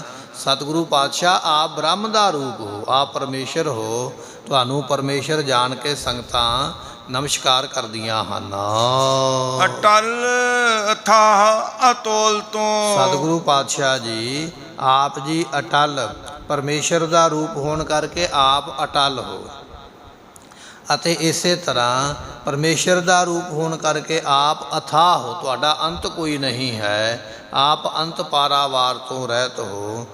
ਪਰਮੇਸ਼ਰ ਦਾ ਰੂਪ ਹੋਣ ਕਰਕੇ ਆਪ ਅਤੋਲ ਹੋ, ਕਿਸੇ ਮਾਪ ਦੇ ਵਿੱਚ, ਕਿਸੇ ਗਿਣਤੀ ਵਿੱਚ ਨਹੀਂ ਆਉਂਦੇ। ਐਸੇ ਆਪ ਸਮਰੱਥ ਹੋ। ਤੇਰਾ ਅੰਤ ਨਾ ਪਾਰਾਵਾਰਿਆ। ਸਤਿਗੁਰੂ ਪਾਤਸ਼ਾਹ ਜੀ ਆਪ ਜੀ ਦਾ ਕੋਈ ਅੰਤ ਪਾਰਾਵਾਰ ਹੈ ਹੀ ਨਹੀਂ ਹੈ। ਨਾ ਕੋਈ ਵਿਅਕਤੀ ਆਪ ਜੀ ਦਾ ਕਿਸੇ ਤਰੀਕੇ ਦੇ ਨਾਲ ਵੀ ਅੰਤ ਨਹੀਂ ਪਾ ਸਕਦਾ ਹੈ। ਆਪ ਬੇਅੰਤ ਹੋ, ਬੇਅੰਤ ਹੋ, ਕਿਉਂਕਿ ਪਰਮੇਸ਼ਰ ਬੇਅੰਤ ਹੈ ਨਾ ਗੁਰਮੁਖੋ, ਤੇ ਪਰਮੇਸ਼ਰ ਦਾ ਰੂਪ ਨੇ ਸਤਿਗੁਰੂ ਪਾਤਸ਼ਾਹ ਜੀ। ਇਸ ਕਰਕੇ ਆਪ ਬੇਅੰਤ ਹੋ। ਜਿਨੇ ਤੂੰ ਸੇਵਿਆ ਭਾਉ ਕਰ। ਜਿਨ੍ਹਾਂ ਗੁਰਮੁਖਾਂ ਨੇ ਆਪ ਜੀ ਨੂੰ ਭਾਵਨਾ ਦੇ ਨਾਲ ਸੇਵਿਆ ਹੈ, ਭਾਉ ਕਰ ਕਹੀਏ, ਭਾਵਨਾ, ਪ੍ਰੇਮ, ਸ਼ਰਧਾ, ਜਿਨ੍ਹਾਂ ਗੁਰਮੁਖਾਂ ਨੇ ਸ਼ਰਧਾ ਦੇ ਨਾਲ ਆਪ ਜੀ ਨੂੰ ਸੇਵਿਆ ਹੈ, ਸੋ ਉਹ ਗੁਰਮੁਖ ਧਨ ਹਨ। ਜਿਨ ਸੇਵਿਆ, ਜਿਨ ਸੇਵਿਆ ਮੇਰਾ ਹਰਿ ਜੀ, ਸੇ ਹਰ ਹਰ ਰੂਪ ਸਮਾਸੀ। ਮਹਾਰਾਜ ਦੇ ਬਚਨ, ਜਿਨ੍ਹਾਂ ਨੇ ਭਾਵਨਾ ਦੇ ਨਾਲ ਤੁਹਾਨੂੰ ਸੇਵਿਆ, ਸ਼ਰਧਾ ਦੇ ਨਾਲ, ਉਹ ਸੇਵਾ ਕਰਦਿਆਂ ਹੋਇਆਂ ਆਪ ਜੀ ਵਿੱਚ ਹੀ ਸਮਾ ਗਏ, ਲੀਨ ਹੋ ਗਏ। ਇਹ ਭਾਈ ਬਲਵੰਡਾ ਤੇ ਭਾਈ ਸੱਤਾ ਜੀ ਕਹਿ ਰਹੇ ਨੇ, ਕਹਿੰਦੇ ਪਾਤਸ਼ਾਹ ਜਿਨੀ ਤੂੰ ਸੇਵਿਆ ਭਾਉ ਕਰ। ਜਿਨ੍ਹਾਂ ਨੇ ਆਪ ਜੀ ਨੂੰ ਭਾਉ ਕਹੀਏ ਪ੍ਰੇਮ ਦੇ ਨਾਲ ਸੇਵਿਆ ਹੈ, ਜਿਹੜੇ ਅੱਜ ਵੀ ਉੱਥੇ ਭਾਵਨਾ ਨਾਲ ਸੇਵਾ ਕਰਦੇ। ਆਪ ਸੰਗਤਾਂ ਵੇਖਦੇ ਨਾ, ਪਰਿਕਰਮਾ ਦੇ ਧੋਣ ਦੀ ਸੇਵਾ, ਸ੍ਰੀ ਹਰਿਮੰਦਰ ਸਾਹਿਬ ਦੇ ਇਸ਼ਨਾਨ ਦੀ ਸੇਵਾ ਅੰਮ੍ਰਿਤ ਵੇਲੇ, ਤੇ ਬੇਅੰਤ ਸੰਗਤਾਂ ਲੈਣ ਲਾ ਕੇ ਪਹਿਲਾਂ ਹੀ ਸਮੇਂ ਤੋਂ ਜਾ ਕੇ ਕੱਢ ਜਾਂਦੀਆਂ। ਜਿਹੜੇ ਐਸੇ ਗੁਰਮੁਖ ਅੰਮ੍ਰਿਤ ਵੇਲੇ ਸੇਵਾ ਕਰਦੇ, ਕੋਈ ਬਰਤਨਾਂ ਦੀ ਸੇਵਾ ਕਰਦਾ ਹੈ, ਕੋਈ ਝਾੜੂ ਦੀ ਸੇਵਾ ਕਰਦਾ ਹੈ, ਕੋਈ ਜੋੜਿਆਂ ਦੀ ਸੇਵਾ ਕਰਦਾ ਹੈ, ਕੋਈ ਪੱਖਾ ਝੱਲਣ ਦੀ ਸੇਵਾ ਕਰਦਾ ਪਿਆ ਹੈ। ਪਾਤਸ਼ਾਹ ਜੀ ਜਿਨ੍ਹਾਂ ਨੇ ਭਾਵਨਾ ਦੇ ਨਾਲ ਤੇਰੇ ਘਰ ਦੀ ਸੇਵਾ ਕੀਤੀ ਹੈ, ਐਸੇ ਜਿਹੜੇ ਗੁਰਮੁਖ ਹਨ, ਸੇ ਤੁਧ ਪਾਰ ਉਤਾਰਿਆ। ਉਹਨਾਂ ਨੂੰ ਆਪ ਜੀਆਂ ਨੇ ਸੰਸਾਰ ਸਮੁੰਦਰ ਤੋਂ ਪਾਰ ਕਰ ਦਿੱਤਾ ਹੈ। ਐਸੇ ਹੀ ਆਪ ਬਖਸ਼ਿਸ਼ ਕਰਦੇ ਗੁਰੂ ਰਾਮਦਾਸ ਪਾਤਸ਼ਾਹ, ਜਿਨ੍ਹਾਂ ਨੇ ਤੁਹਾਡੀ ਸੇਵਾ ਕੀਤੀ ਹੈ, ਜਾਂ ਕਹਿ ਲਈਏ ਜਿਨ੍ਹਾਂ ਨੇ ਤੁਹਾਡੇ ਦਰ ਦੀ ਸੇਵਾ ਕੀਤੀ ਹੈ। ਉਹ ਸੇਵਾ ਕਰਨ ਵਾਲੇ ਗੁਰਮੁਖਾਂ ਨੂੰ, ਭਾਵੇਂ ਉਹ ਜੋੜਿਆਂ ਦੀ ਸੇਵਾ ਕਰਦਾ ਹੈ, ਝਾੜੂ ਦੀ ਸੇਵਾ, ਬਰਤਨਾਂ ਦੇ ਮਾਂਜਣ ਦੀ, ਪ੍ਰਸ਼ਾਦਾ ਬਣਾਉਣ ਦੀ, ਵਰਤਾਉਣ ਦੀ, ਜਿਹੜੇ ਜਿਹੜੇ ਗੁਰਮੁਖ ਜਿਹੜੀ ਵੀ ਸੇਵਾ ਭਾਵਨਾ ਨਾਲ ਕਰਦੇ ਪਏ, ਉਹਨਾਂ ਨੂੰ ਆਪ ਜੀ ਪਾਰ ਕਰ ਦਿੰਦੇ ਹੋ, ਸੰਸਾਰ ਤੋਂ ਮੁਕਤ ਕਰ ਦਿੰਦੇ ਹੋ। ਐਸੀ ਵੱਡੀ ਆਪ ਜੀ ਦੀ ਸੇਵਾ ਹੈ। ਲਬ ਲੋਭ ਕਾਮ ਕ੍ਰੋਧ ਮੋਹ। ਸਤਿਗੁਰੂ ਪਾਤਸ਼ਾਹ ਜੀਓ, ਲੱਭ ਹੁੰਦਾ ਗੁਰਮੁਖੋ ਜਿਹੜਾ ਪਦਾਰਥਾਂ ਨੂੰ ਖਾਣ ਦਾ ਹੈ। ਜਿਹੜੇ ਆਪ ਜੀ ਦੇ ਸੇਵਕ ਬਣ ਜਾਂਦੇ ਨਾ, ਗੁਰੂ ਕੇ ਸਿੱਖ ਸ਼ਰਧਾਵਾਨ, ਉਹਨਾਂ ਦੇ ਹਿਰਦੇ ਵਿੱਚੋਂ ਪਦਾਰਥਾਂ ਦੇ ਖਾਣ ਦਾ ਲੱਭ ਦੂਰ ਕਰ ਦਿੰਦੇ ਹੋ। ਲੱਭ ਰਹਿੰਦਾ ਹੀ ਕੋਈ ਨਹੀਂ ਉਹਨਾਂ ਦੇ ਅੰਦਰ। ਐਸੇ ਆਪ ਜੀ ਸਮਰੱਥ ਹੋ। ਲੱਭ ਖਾਣ ਦਾ ਹੈ, ਖਾਣ ਦਾ ਲੱਭ ਆਪਣੇ ਸਿੱਖਾਂ ਦੇ ਸੇਵਾਦਾਰਾਂ ਦੇ ਮਨ ਵਿੱਚੋਂ ਦੂਰ ਕਰ ਦਿੰਦੇ ਹੋ। ਲੋਭ ਜਿਹੜਾ ਹੈ ਉਹ ਗੁਰਮੁਖੋ ਪਦਾਰਥਾਂ ਦੇ ਜੋੜਨ ਦਾ ਹੈ। ਮੈਂ ਆ ਵੀ ਜੋੜ ਲਵਾਂ, ਆ ਵੀ ਬਣਾ ਲਵਾਂ, ਇਕੱਤਰਤ ਕਰ ਲਵਾਂ, ਨਹੀਂ। ਆਪਣੇ ਨਾਮ ਜਪਣ ਵਾਲਿਆਂ ਦੇ ਹਿਰਦੇ ਵਿੱਚੋਂ ਲੋਭ ਵੀ ਖਤਮ ਕਰ ਦਿੰਦੇ ਹੋ। ਧੰਨ ਗੁਰੂ ਅਮਰਦਾਸ ਪਾਤਸ਼ਾਹ ਦੇ ਦਰ ਦੀ ਸੇਵਾ ਕਰਦੇ ਨਾ, ਧੰਨ ਗੁਰੂ ਰਾਮਦਾਸ ਮਹਾਰਾਜ ਸਾਹਿਬ ਜੀ ਤੇ ਸਤਿਗੁਰੂ ਅਮਰਦਾਸ ਪਾਤਸ਼ਾਹ ਜੀ, ਜਿੰਨਾ ਪ੍ਰਸ਼ਾਦਾ ਲੰਗਰ ਦੇ ਵਿੱਚ ਸੰਗਤਾਂ ਵਾਸਤੇ ਵਰਤਦਾ, ਵਰਤਣ ਤੋਂ ਬਾਅਦ ਵਿੱਚ ਜਦੋਂ ਸਾਰੀਆਂ ਸੰਗਤਾਂ ਛਕ ਕੇ ਤ੍ਰਿਪਤ ਹੋ ਜਾਂਦੀਆਂ, ਆਰਾਮ ਕਰਨ ਵਾਸਤੇ ਚਲੇ ਜਾਂਦੀਆਂ, ਉਸ ਵੇਲੇ ਪਾਤਸ਼ਾਹ ਕਹਿੰਦੇ ਭਾਈ ਇਹ ਜਿੰਨਾ ਵੀ ਪ੍ਰਸ਼ਾਦਾ ਭੋਜਨ ਬਚ ਗਿਆ ਹੈ ਇਸ ਨੂੰ ਬਿਆਸ ਦਰਿਆ ਵਿੱਚ ਜਾਂ ਜਾਨਵਰਾਂ ਨੂੰ ਪਾ ਦਿਓ ਭਾਈ। ਕਈਆਂ ਸਿੱਖਾਂ ਨੇ ਕਹਿਣਾ ਮਹਾਰਾਜ ਕੱਲ੍ਹ ਨੂੰ ਫਿਰ ਗਰਮ ਕਰਕੇ ਛਕ ਲਵਾਂਗੇ। ਪਾਤਸ਼ਾਹ ਨੇ ਆਖਣਾ ਨਹੀਂ ਭਾਈ, ਕੱਲ੍ਹ ਨੂੰ ਜਿਹੜਾ ਜ਼ਿੰਦਗੀ ਦੇਵੇਗਾ ਨਾ ਪਰਮਾਤਮਾ, ਉਹ ਰਿਜ਼ਕ ਵੀ ਦੇਵੇਗਾ। ਜਿਨ ਜੀਓ ਦੀਆ ਸੋ ਰਿਜ਼ਕ ਅਮਰਾਵੈ, ਜਿਹਨੇ ਕੱਲ੍ਹ ਨੂੰ ਜ਼ਿੰਦਗੀ ਦੇਣੀ ਹੈ ਉਹ ਭੋਜਨ ਦਾ ਵੀ, ਹੁਣ ਭੋਜਨ ਤੇ ਅਸੀਂ ਇਕੱਠਾ ਕਰ ਲੈਂਦੇ ਹਾਂ ਵੀ ਕੱਲ੍ਹ ਨੂੰ ਕੀ ਛਕਣਾ ਹੈ, ਪਰ ਜ਼ਿੰਦਗੀ ਨੂੰ ਕਿਵੇਂ ਇਕੱਠਾ ਕਰੀਏ ਵੀ ਕੱਲ੍ਹ ਨੂੰ ਜਿਉਣਾ ਵੀ ਹੈ ਕਿ ਨਹੀਂ ਜਿਉਣਾ ਹੈ। ਅਸੀਂ ਆਕਸੀਜਨ ਲੈਂਦੇ ਨਾ, ਸਾਹ ਲੈਂਦੇ ਪਏ, ਅਸੀਂ ਆਪਣੇ ਸਾਹ ਤੇ ਨਹੀਂ ਨਾ ਇਕੱਠੇ ਕਰਕੇ ਰੱਖ ਸਕਦੇ ਵੀ ਕੱਲ੍ਹ ਨੂੰ ਕੀ ਪਤਾ ਸਾਹ ਮੁੱਕੀ ਨਾ ਜਾਣ, ਮੈਂ ਕੁਝ ਸਾਹ ਆਪਣੇ ਇਕੱਠੇ ਕਰਕੇ ਰੱਖ ਲਵਾਂ। ਨਹੀਂ, ਇਹ ਇਕੱਠੇ ਕਰਕੇ ਨਹੀਂ ਰੱਖੇ ਜਾਂਦੇ। ਜਿਹੜਾ ਪਰਮਾਤਮਾ ਅਗਲੇ ਦਿਨ ਸਵਾਸ ਬਖਸ਼ਿਸ਼ ਕਰ ਸਕਦਾ ਹੈ ਉਹ ਪਰਮਾਤਮਾ ਤੇਰੇ ਭੋਜਨ ਦਾ ਪ੍ਰਬੰਧ ਵੀ ਕਰਕੇ ਬੈਠਾ ਹੈ। ਇਸ ਤਰ੍ਹਾਂ ਹੁਕਮ ਕਰਕੇ ਪਾਤਸ਼ਾਹ ਜੀ ਨੇ ਸੋ ਗੁਰਮੁਖੋ ਭਾਂਡੇ ਜਿਹੜੇ ਸਨ ਉਸ ਵੇਲੇ ਸਾਰੇ ਵਿਹਲੇ ਕਰਵਾ ਕੇ ਮੂਧੇ ਕਰਾ ਦੇਣੇ, ਉਲਟੇ ਕਰ ਦਿਓ ਭਾਈ। ਇਹਨਾਂ ਵਿੱਚ ਬਚਣਾ ਕੋਈ, ਇੱਥੋਂ ਤੱਕ ਜਲਦੀਆਂ ਗਾਗਰਾਂ ਵੀ ਮਹਾਰਾਜ ਨੇ ਉਲਟੀਆਂ ਕਰਵਾ ਦੇਣੀਆਂ। ਕੱਲ੍ਹ ਨੂੰ ਦਿਨ ਚੜ੍ਹੇਗਾ, ਇਹ ਆਪੇ ਹੀ ਸਭ ਕੁਝ ਪਰਮਾਤਮਾ ਪ੍ਰਬੰਧ ਕਰਦਾ ਹੈ। ਇਸ ਤਰ੍ਹਾਂ ਮਹਾਰਾਜ ਹੀ ਕਰਕੇ ਆਪਣਿਆਂ ਸਿੱਖਾਂ ਨੂੰ ਉਪਦੇਸ਼ ਦਿੰਦੇ। ਉਹਨਾਂ ਸਿੱਖਾਂ ਨੇ ਉਪਦੇਸ਼ ਕਮਾਇਆ। ਉਹਨਾਂ ਵਿੱਚ ਧੰਨ ਗੁਰੂ ਰਾਮਦਾਸ ਪਾਤਸ਼ਾਹ ਵੀ ਮਹਾਰਾਜ ਸਾਹਿਬ ਜੀ ਇਹ ਉਪਦੇਸ਼ ਨੂੰ ਮੰਨਣ ਵਾਲੇ, ਐਸੀ ਕਮਾਈ ਵਾਲੇ। ਬਚਨ ਆ ਗਿਆ ਲੱਭ ਲੋਭ। ਮਹਾਰਾਜ ਤੁਹਾਡੇ ਹਿਰਦੇ ਵਿੱਚ ਕਿਸੇ ਤਰ੍ਹਾਂ ਦਾ ਕੋਈ ਲੋਭ ਨਹੀਂ ਹੈ। ਜਿਹੜੇ ਤੁਹਾਡਾ ਨਾਮ ਜਪਣ ਵਾਲੇ ਉਹਨਾਂ ਦੇ ਹਿਰਦੇ ਵਿੱਚ ਵੀ ਆਪ ਲੋਭ ਨਹੀਂ ਰਹਿਣ ਦਿੰਦੇ ਹੋ, ਲੋਭ ਨੂੰ ਪਰੇ ਕਰ ਦਿੰਦੇ, ਦੂਰ ਕਰ ਦਿੰਦੇ।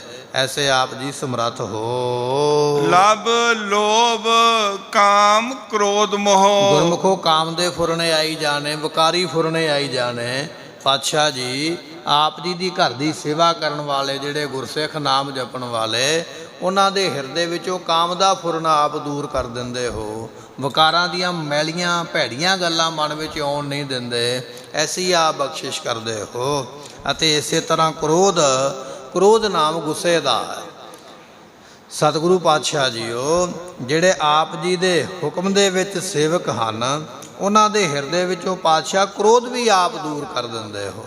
ਕ੍ਰੋਧ ਨਹੀਂ ਉਹਨਾਂ ਦੇ ਮਨ ਵਿੱਚ ਰਹਿ ਜਾਂਦਾ ਹੈ, ਨਿਮਰਤਾ ਆ ਜਾਂਦੀ ਹੈ, ਕਿਉਂਕਿ ਆਪ ਨਿਮਰਤਾਵਾਨ ਹੋ। ਆਪ ਜੀ ਦੇ ਹਿਰਦੇ ਵਿੱਚ ਕਦੇ ਕ੍ਰੋਧ ਨਹੀਂ ਆਇਆ ਹੈ। ਆਪ ਹਮੇਸ਼ਾ ਨਿਮਰਤਾ ਵਾਲਾ ਬਚਨ ਹੀ ਕਰਦੇ।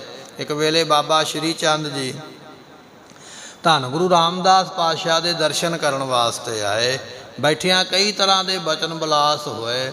ਬਚਨ ਵਿਲਾਸ ਕਰਦਿਆਂ ਬਾਬਾ ਸ਼੍ਰੀ ਚੰਦ ਨੇ ਸੁਭਾਵਿਕ ਹੀ ਬਚਨ ਇੱਕ ਆਖਿਆ, ਵੇਖੀਏ ਸਤਿਗੁਰੂ ਕਿੰਨੀ ਨਿਮਰਤਾ ਰੱਖਦੇ। ਕਹਿਣ ਲੱਗੇ ਗੁਰੂ ਰਾਮਦਾਸ ਪਾਤਸ਼ਾਹ ਜੀ ਆਪ ਜੀ ਦਾ ਦਾੜਾ ਜਿਹੜਾ ਬੜਾ ਪ੍ਰਕਾਸ਼ ਹੋ ਰਿਹਾ ਹੈ, ਬੜਾ ਲੰਮਾ ਦਾੜਾ ਆਪ ਜੀ ਦਾ, ਬੜਾ ਸੋਹਣਾ ਹੈ, ਪਰ ਮਹਾਰਾਜ ਜੀ ਇੰਨਾ ਕਿਉਂ ਵਧਾਇਆ ਹੋਇਆ ਹੈ। ਸੋ ਇਸ ਤਰ੍ਹਾਂ ਦਾ ਬਚਨ ਜਿਹੜਾ ਨਾ ਤਰਕ ਦੇ ਸਹਿ ਜਦੋਂ ਕੀਤਾ, ਗੁਰੂ ਰਾਮਦਾਸ ਪਾਤਸ਼ਾਹ ਨੂੰ ਸੁਣ ਕੇ ਗੁੱਸਾ ਨਹੀਂ ਆਇਆ ਹੈ, ਕੋਈ ਕ੍ਰੋਧ ਵਾਲਾ ਬਚਨ ਨਹੀਂ ਆਖਿਆ। ਆਪਣੇ ਦਾੜੇ ਨੂੰ ਆਪਣੇ ਹੱਥਾਂ ਵਿੱਚ ਲੈ ਕੇ ਕਹਿਣ ਲੱਗੇ ਬਾਬਾ ਸ਼੍ਰੀ ਚੰਦ ਜੀ ਇਹ ਆਪ ਜੀ ਵਰਗੇ ਮਹਾਂਪੁਰਖਾਂ ਦੇ ਚਰਨ ਝਾੜਨ ਵਾਸਤੇ ਹੈ। ਬੋਲੇ ਸੋ ਨਿਹਾਲ। ਐਸੀ ਨਿਮਰਤਾ ਮਹਾਰਾਜ ਸਾਹਿਬ ਜੀਆਂ ਦੇ ਹਿਰਦੇ ਵਿੱਚ। ਤੇ ਜਿਹੜੇ ਸਿੱਖ ਐਸੇ ਗੁਰੂ ਦਾ ਨਾਮ ਜਪਦੇ, ਉਹਨਾਂ ਦੇ ਹਿਰਦਿਆਂ ਵਿੱਚ ਵੀ ਆਪ ਨਿਮਰਤਾ ਪੈਦਾ ਕਰ ਦਿੰਦੇ, ਕ੍ਰੋਧ ਨੂੰ ਮਾਰ ਕੇ ਦੂਰ ਹੀ ਕਰ ਦਿੰਦੇ, ਪਰੇ ਹੀ ਕਰ ਦਿੰਦੇ। ਆਪਣੇ ਸਿੱਖਾਂ ਦੇ ਮਨ ਵਿੱਚ ਕ੍ਰੋਧ ਪਾਤਸ਼ਾਹ ਆਉਣ ਹੀ ਨਹੀਂ ਦਿੰਦੇ ਹੋ। ਐਸੇ ਆਪ ਸਮਰੱਥ ਹੋ। ਕਾਮ ਕ੍ਰੋਧ ਮੋਹ ਮਾਰ ਕੱਢੈ ਤੁਧ ਸਭ ਪਰਵਾਰਿਆ। ਰੱਬ ਲੋਭ ਕਾਮ ਕ੍ਰੋਧ। ਤੇ ਅਗਲਾ ਬਚਨ ਮਹਾਰਾਜ ਨੇ ਲਿਖਿਆ ਹੈ ਮੋਹ। ਪਾਤਸ਼ਾਹ ਜੀ ਮੋਹ ਨੂੰ ਵੀ ਆਪ ਜੀ ਨੇ ਪਰੇ ਕਰ ਦਿੱਤਾ ਹੈ।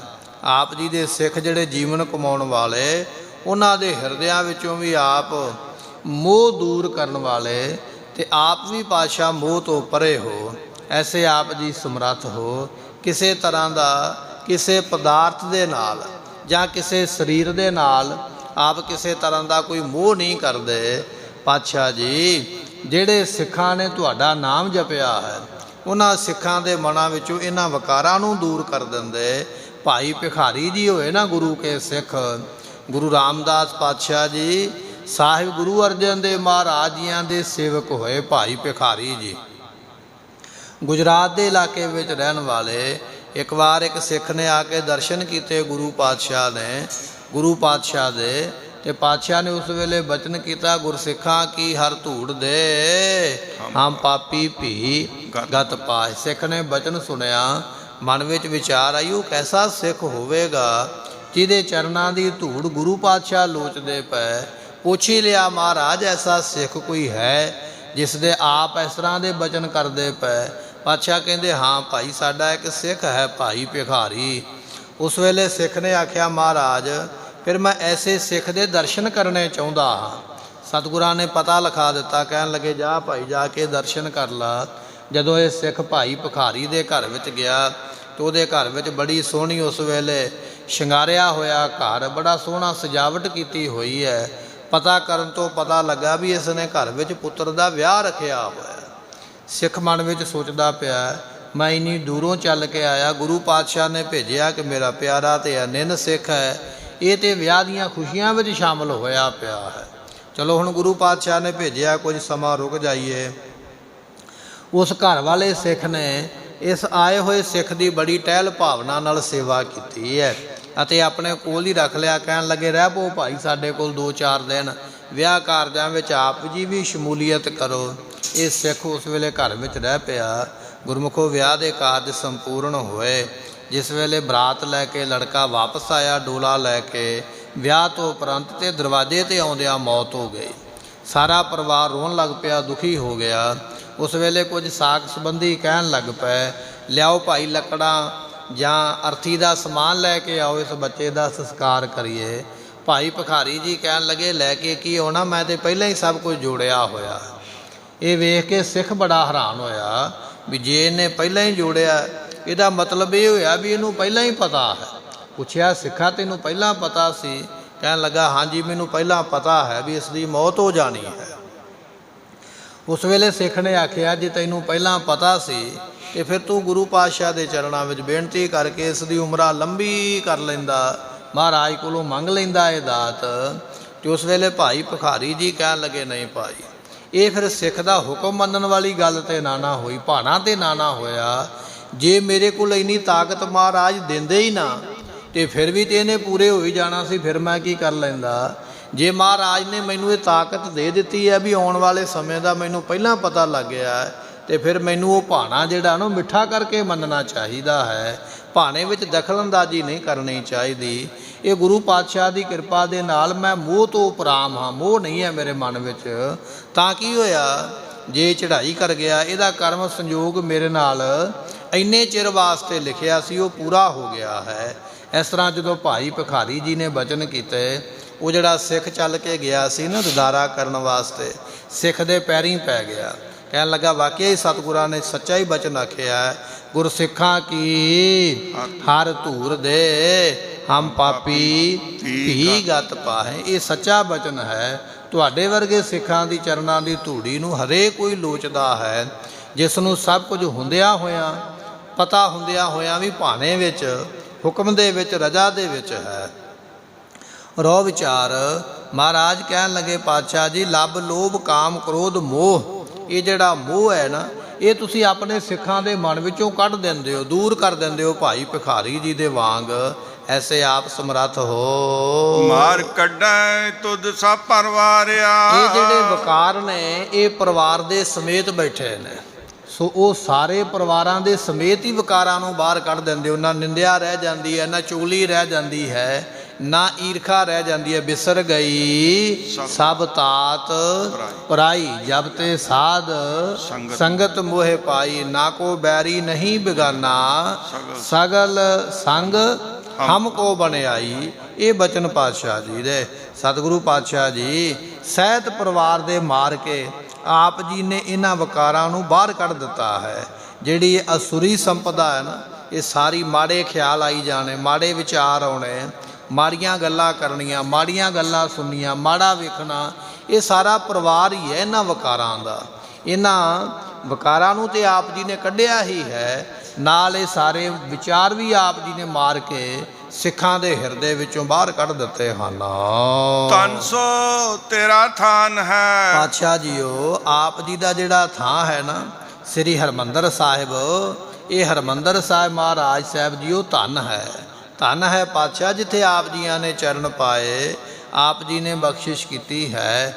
ਬਚਨ ਆਪਾਂ ਗੁਰਬਾਣੀ ਦਾ ਪੜ੍ਹਦੇ ਹਾਂ, ਡਿਠੇ ਸਭੇ ਥਾਵ ਨਹੀਂ ਤੁਧ ਜਿਹਾ, ਬਦਹੋ ਪੁਰਖ ਵਿਧਾਤੇ ਤਾਂ ਤੂੰ ਸੋਹਿਆ, ਵਸਦੀ ਸਗਨ ਅਪਾਰ ਅਨੂਪ ਰਾਮਦਾਸਪੁਰ, ਹਰ ਹਾਂ ਕਸਮਲ ਜਾਹੇ ਨਾਇਐ ਰਾਮਦਾਸ ਸਰ। ਗੁਰੂ ਪਾਤਸ਼ਾਹ ਆਪ ਜੀ ਦਾ ਇਹ ਦਰ ਜਿਹੜਾ ਹੈ ਸ੍ਰੀ ਹਰਿਮੰਦਰ ਸਾਹਿਬ, ਇਹ ਧੰਨ ਹੈ ਪਾਤਸ਼ਾਹ, ਇਹ ਧੰਨ ਹੈ। ਫਿਰ ਫਰਮਾਉਂਦੇ ਹਨ, ਧੰਨ ਸੋ ਤੇਰਾ ਥਾਨ ਹੈ। ਗੁਰਮੁਖੋ ਜੇ ਸੰਗਤ ਵਿੱਚ ਆਪਾਂ ਬੈਠੇ ਆ ਨਾ, ਇਹ ਸੰਗਤ ਵੀ ਗੁਰੂ ਰਾਮਦਾਸ ਮਹਾਰਾਜ ਜੀ ਦਾ ਘਰ ਹੀ ਹੈ। ਇੱਥੇ ਸੰਗਤ ਵਿੱਚ ਗੁਰੂ ਰਾਮਦਾਸ ਪਾਤਸ਼ਾਹ ਆਪ ਵਸਦੇ ਪਏ। ਪਾਤਸ਼ਾਹ ਕਹਿਣ ਲੱਗੇ ਧੰਨ ਸੋ ਤੇਰਾ ਥਾਨ ਹੈ। ਪਾਤਸ਼ਾਹ ਇਹ ਸਤ ਸੰਗਤ ਰੂਪੀ ਜਿਹੜਾ ਸਥਾਨ ਹੈ, ਸੰਗਤ ਵਿੱਚ ਸੰਗਤ ਹਰ ਪ੍ਰਭ ਵਸੈ ਜੀਓ, ਇਹ ਸੰਗਤ ਵੀ ਧਨਤਾ ਯੋਗ ਹੈ। ਪਾਤਸ਼ਾਹ ਕਿਵੇਂ ਧਨਤਾ ਯੋਗ ਹੈ? ਇਹ ਸੰਗਤ ਵਿੱਚ ਆ ਕੇ ਪਾਪੀਆਂ ਦੇ ਪਾਪ ਬਖਸ਼ੇ ਜਾਣਗੇ, ਰੋਗੀਆਂ ਦੇ ਰੋਗ ਕੱਟੇ ਜਾਣਗੇ, ਜੰਮਣ ਮਰਨ ਤੋਂ ਮੁਕਤ ਹੋ ਜਾਈਦਾ ਹੈ। ਐਸੀ ਇਹ ਗੁਰੂ ਕੀ ਸੰਗਤ ਹੈ। ਤਾਂ ਹੀ ਮਹਾਰਾਜ ਨੇ ਆਖਿਆ ਨਾ, ਗੁਰਸਿੱਖਾਂ ਕੀ ਹਰ ਧੂੜ ਦੇ, ਇਹ ਸੰਗਤ ਵਿੱਚੋਂ ਸਿੱਖਾਂ ਦੇ ਚਰਨਾਂ ਦੀ ਧੂੜ ਮਿਲਦੀ ਹੈ। ਐਸੀ ਆਪ ਜੀ ਦੀ ਇਹ ਸੰਗਤ ਹੈ। ਪਾਤਸ਼ਾਹ ਇਹ ਸਤ ਸੰਗਤ ਰੂਪੀ ਸਥਾਨ ਆਪ ਜੀ ਦਾ ਧੰਨ ਹੈ। ਸੱਚ ਤੇਰਾ ਪੈਸਕਾਰਿਆ। ਤੇ ਗੁਰਮੁਖੋ ਜਿਹੜੇ ਸ਼ੁਭ ਗੁਣ ਹਨ, ਸ਼ੁਭ ਗੁਣਾ ਰੂਪੀ ਜਿਹੜਾ ਪੈਸਕਾਰਿਆ ਪਸਾਰਾ ਵੀ ਸੱਚਾ ਹੈ। ਇਹ ਜਿਹੜੇ ਸ਼ੁਭ ਗੁਣ ਨੇ ਨਾ, ਸਤ, ਸੰਤੋਖ, ਦਇਆ, ਧਰਮ, ਇਹ ਜਿਹੜੇ ਸ਼ੁਭ ਗੁਣਾ ਰੂਪੀ ਪੈਸਕਾਰਿਆ ਪਸਾਰਾ, ਇਹ ਸ਼ੁਭ ਗੁਣਾਂ ਦਾ ਪਸਾਰਾ ਵੀ ਮਹਾਰਾਜ ਸੱਚਾ ਹੈ। ਫਿਰ ਇਸੇ ਪੰਕਤੀ ਨੂੰ ਫਰਮਾਉਂਦੇ ਹਨ, ਧੰਨ ਸੋ ਤੇਰਾ ਥਾਨ ਹੈ, ਸੱਚ ਤੇਰਾ ਪੈਸਕਾਰਿਆ। ਪੈਸਕਾਰਿਆ ਤੋਂ ਭਾਵ ਦੂਜਾ ਅਰਥ ਵਿਦਵਾਨਾਂ ਨੇ ਇਹ ਕੀਤਾ ਹੈ, ਜਿਹੜੇ ਆਪ ਜੀ ਦੀ ਅਗਵਾਨੀ ਰਹਿੰਦੇ ਨੇ, ਆਪ ਜੀ ਦੀ ਅੱਗੇ ਰਹਿੰਦੇ, ਜਿਵੇਂ ਬਾਬਾ ਬੁੱਢਾ ਸਾਹਿਬ ਜੀ ਅੱਗੇ ਲੱਗ ਕੇ ਆਪ ਸੇਵਾ ਕਰਦੇ, ਬਾਬਾ ਬੁੱਢਾ ਸਾਹਿਬ ਵਰਗੇ ਹੋਰ ਗੁਰੂ ਕੇ ਸਿੱਖ ਜਿਹੜੇ ਅੱਗੇ ਲੱਗ ਕੇ ਸੇਵਾ ਕਰਦੇ। ਪਾਤਸ਼ਾਹ ਜੀ ਆਪ ਜੀਆਂ ਦੀ ਅਗਵਾਨੀ ਕਰਨ ਵਾਲੇ, ਅੱਗੇ ਰਹਿ ਕੇ ਸੇਵਾ ਹੁਕਮ ਮੰਨਣ ਵਾਲੇ ਸਿੱਖ, ਉਹ ਵੀ ਪਾਤਸ਼ਾਹ ਧੰਨ ਹਨ। ਧੰਨ ਹਨ ਬਾਬਾ ਬੁੱਢਾ ਸਾਹਿਬ ਜੀ, ਧੰਨ ਹਨ ਬਾਬਾ ਬੁੱਢਾ ਸਾਹਿਬ ਵਰਗੇ ਗੁਰਸਿੱਖ, ਜਿਨ੍ਹਾਂ ਨੇ ਗੁਰੂ ਰਾਮਦਾਸ ਪਾਤਸ਼ਾਹ ਦਾ ਦਿਦਾਰਾ ਕੀਤਾ ਹੈ, ਹੁਕਮ ਦੇ ਵਿੱਚ ਰਹਿ ਕੇ ਸੇਵਾਵਾਂ ਕੀਤੀਆਂ। ਐਸੇ ਜਿਹੜੇ ਅਗਵਾਨੀ ਸਿੱਖ ਰਹਿੰਦੇ ਅੱਗੇ ਹੋ ਕੇ, ਬਾਬਾ ਬੁੱਢਾ ਸਾਹਿਬ ਜੀ ਵਰਗੇ, ਉਹ ਵੀ ਸੱਚੇ ਹਨ, ਉਹ ਵੀ ਧਨਤਾ ਯੋਗ ਹਨ। ਐਸੀ ਆ ਬਖਸ਼ਿਸ਼ ਕਰਦੇ ਹੋ। ਨਾਨਕ ਤੂੰ ਲਹਿਣਾ ਤੂੰ ਹੈ। ਗੁਰੂ ਨਾਨਕ ਦੇਵ ਪਾਤਸ਼ਾਹ ਜੀ ਪਰਮੇਸ਼ਰ ਦਾ ਰੂਪ ਹਨ। ਉਸੇ ਗੁਰੂ ਨਾਨਕ ਸਾਹਿਬ ਪਾਤਸ਼ਾਹ ਦਾ ਰੂਪ ਧੰਨ ਗੁਰੂ ਰਾਮਦਾਸ ਪਾਤਸ਼ਾਹ ਜੀ ਆਪ ਹੋ। ਪਰਮੇਸ਼ਰ ਦਾ ਰੂਪ ਗੁਰੂ ਨਾਨਕ ਸਾਹਿਬ ਦਾ ਰੂਪ ਨੇ ਭਾਈ ਲਹਿਣਾ ਜੀ, ਗੁਰੂ ਅੰਗਦ ਸਾਹਿਬ ਜੀ, ਉਸੇ ਗੁਰੂ ਅੰਗਦ ਸਾਹਿਬ ਪਾਤਸ਼ਾਹ ਜੀ ਦਾ ਆਪ ਹੀ ਰੂਪ ਹੋ। ਗੁਰ ਅਮਰ ਤੂੰ ਵਿਚਾਰਿਆ।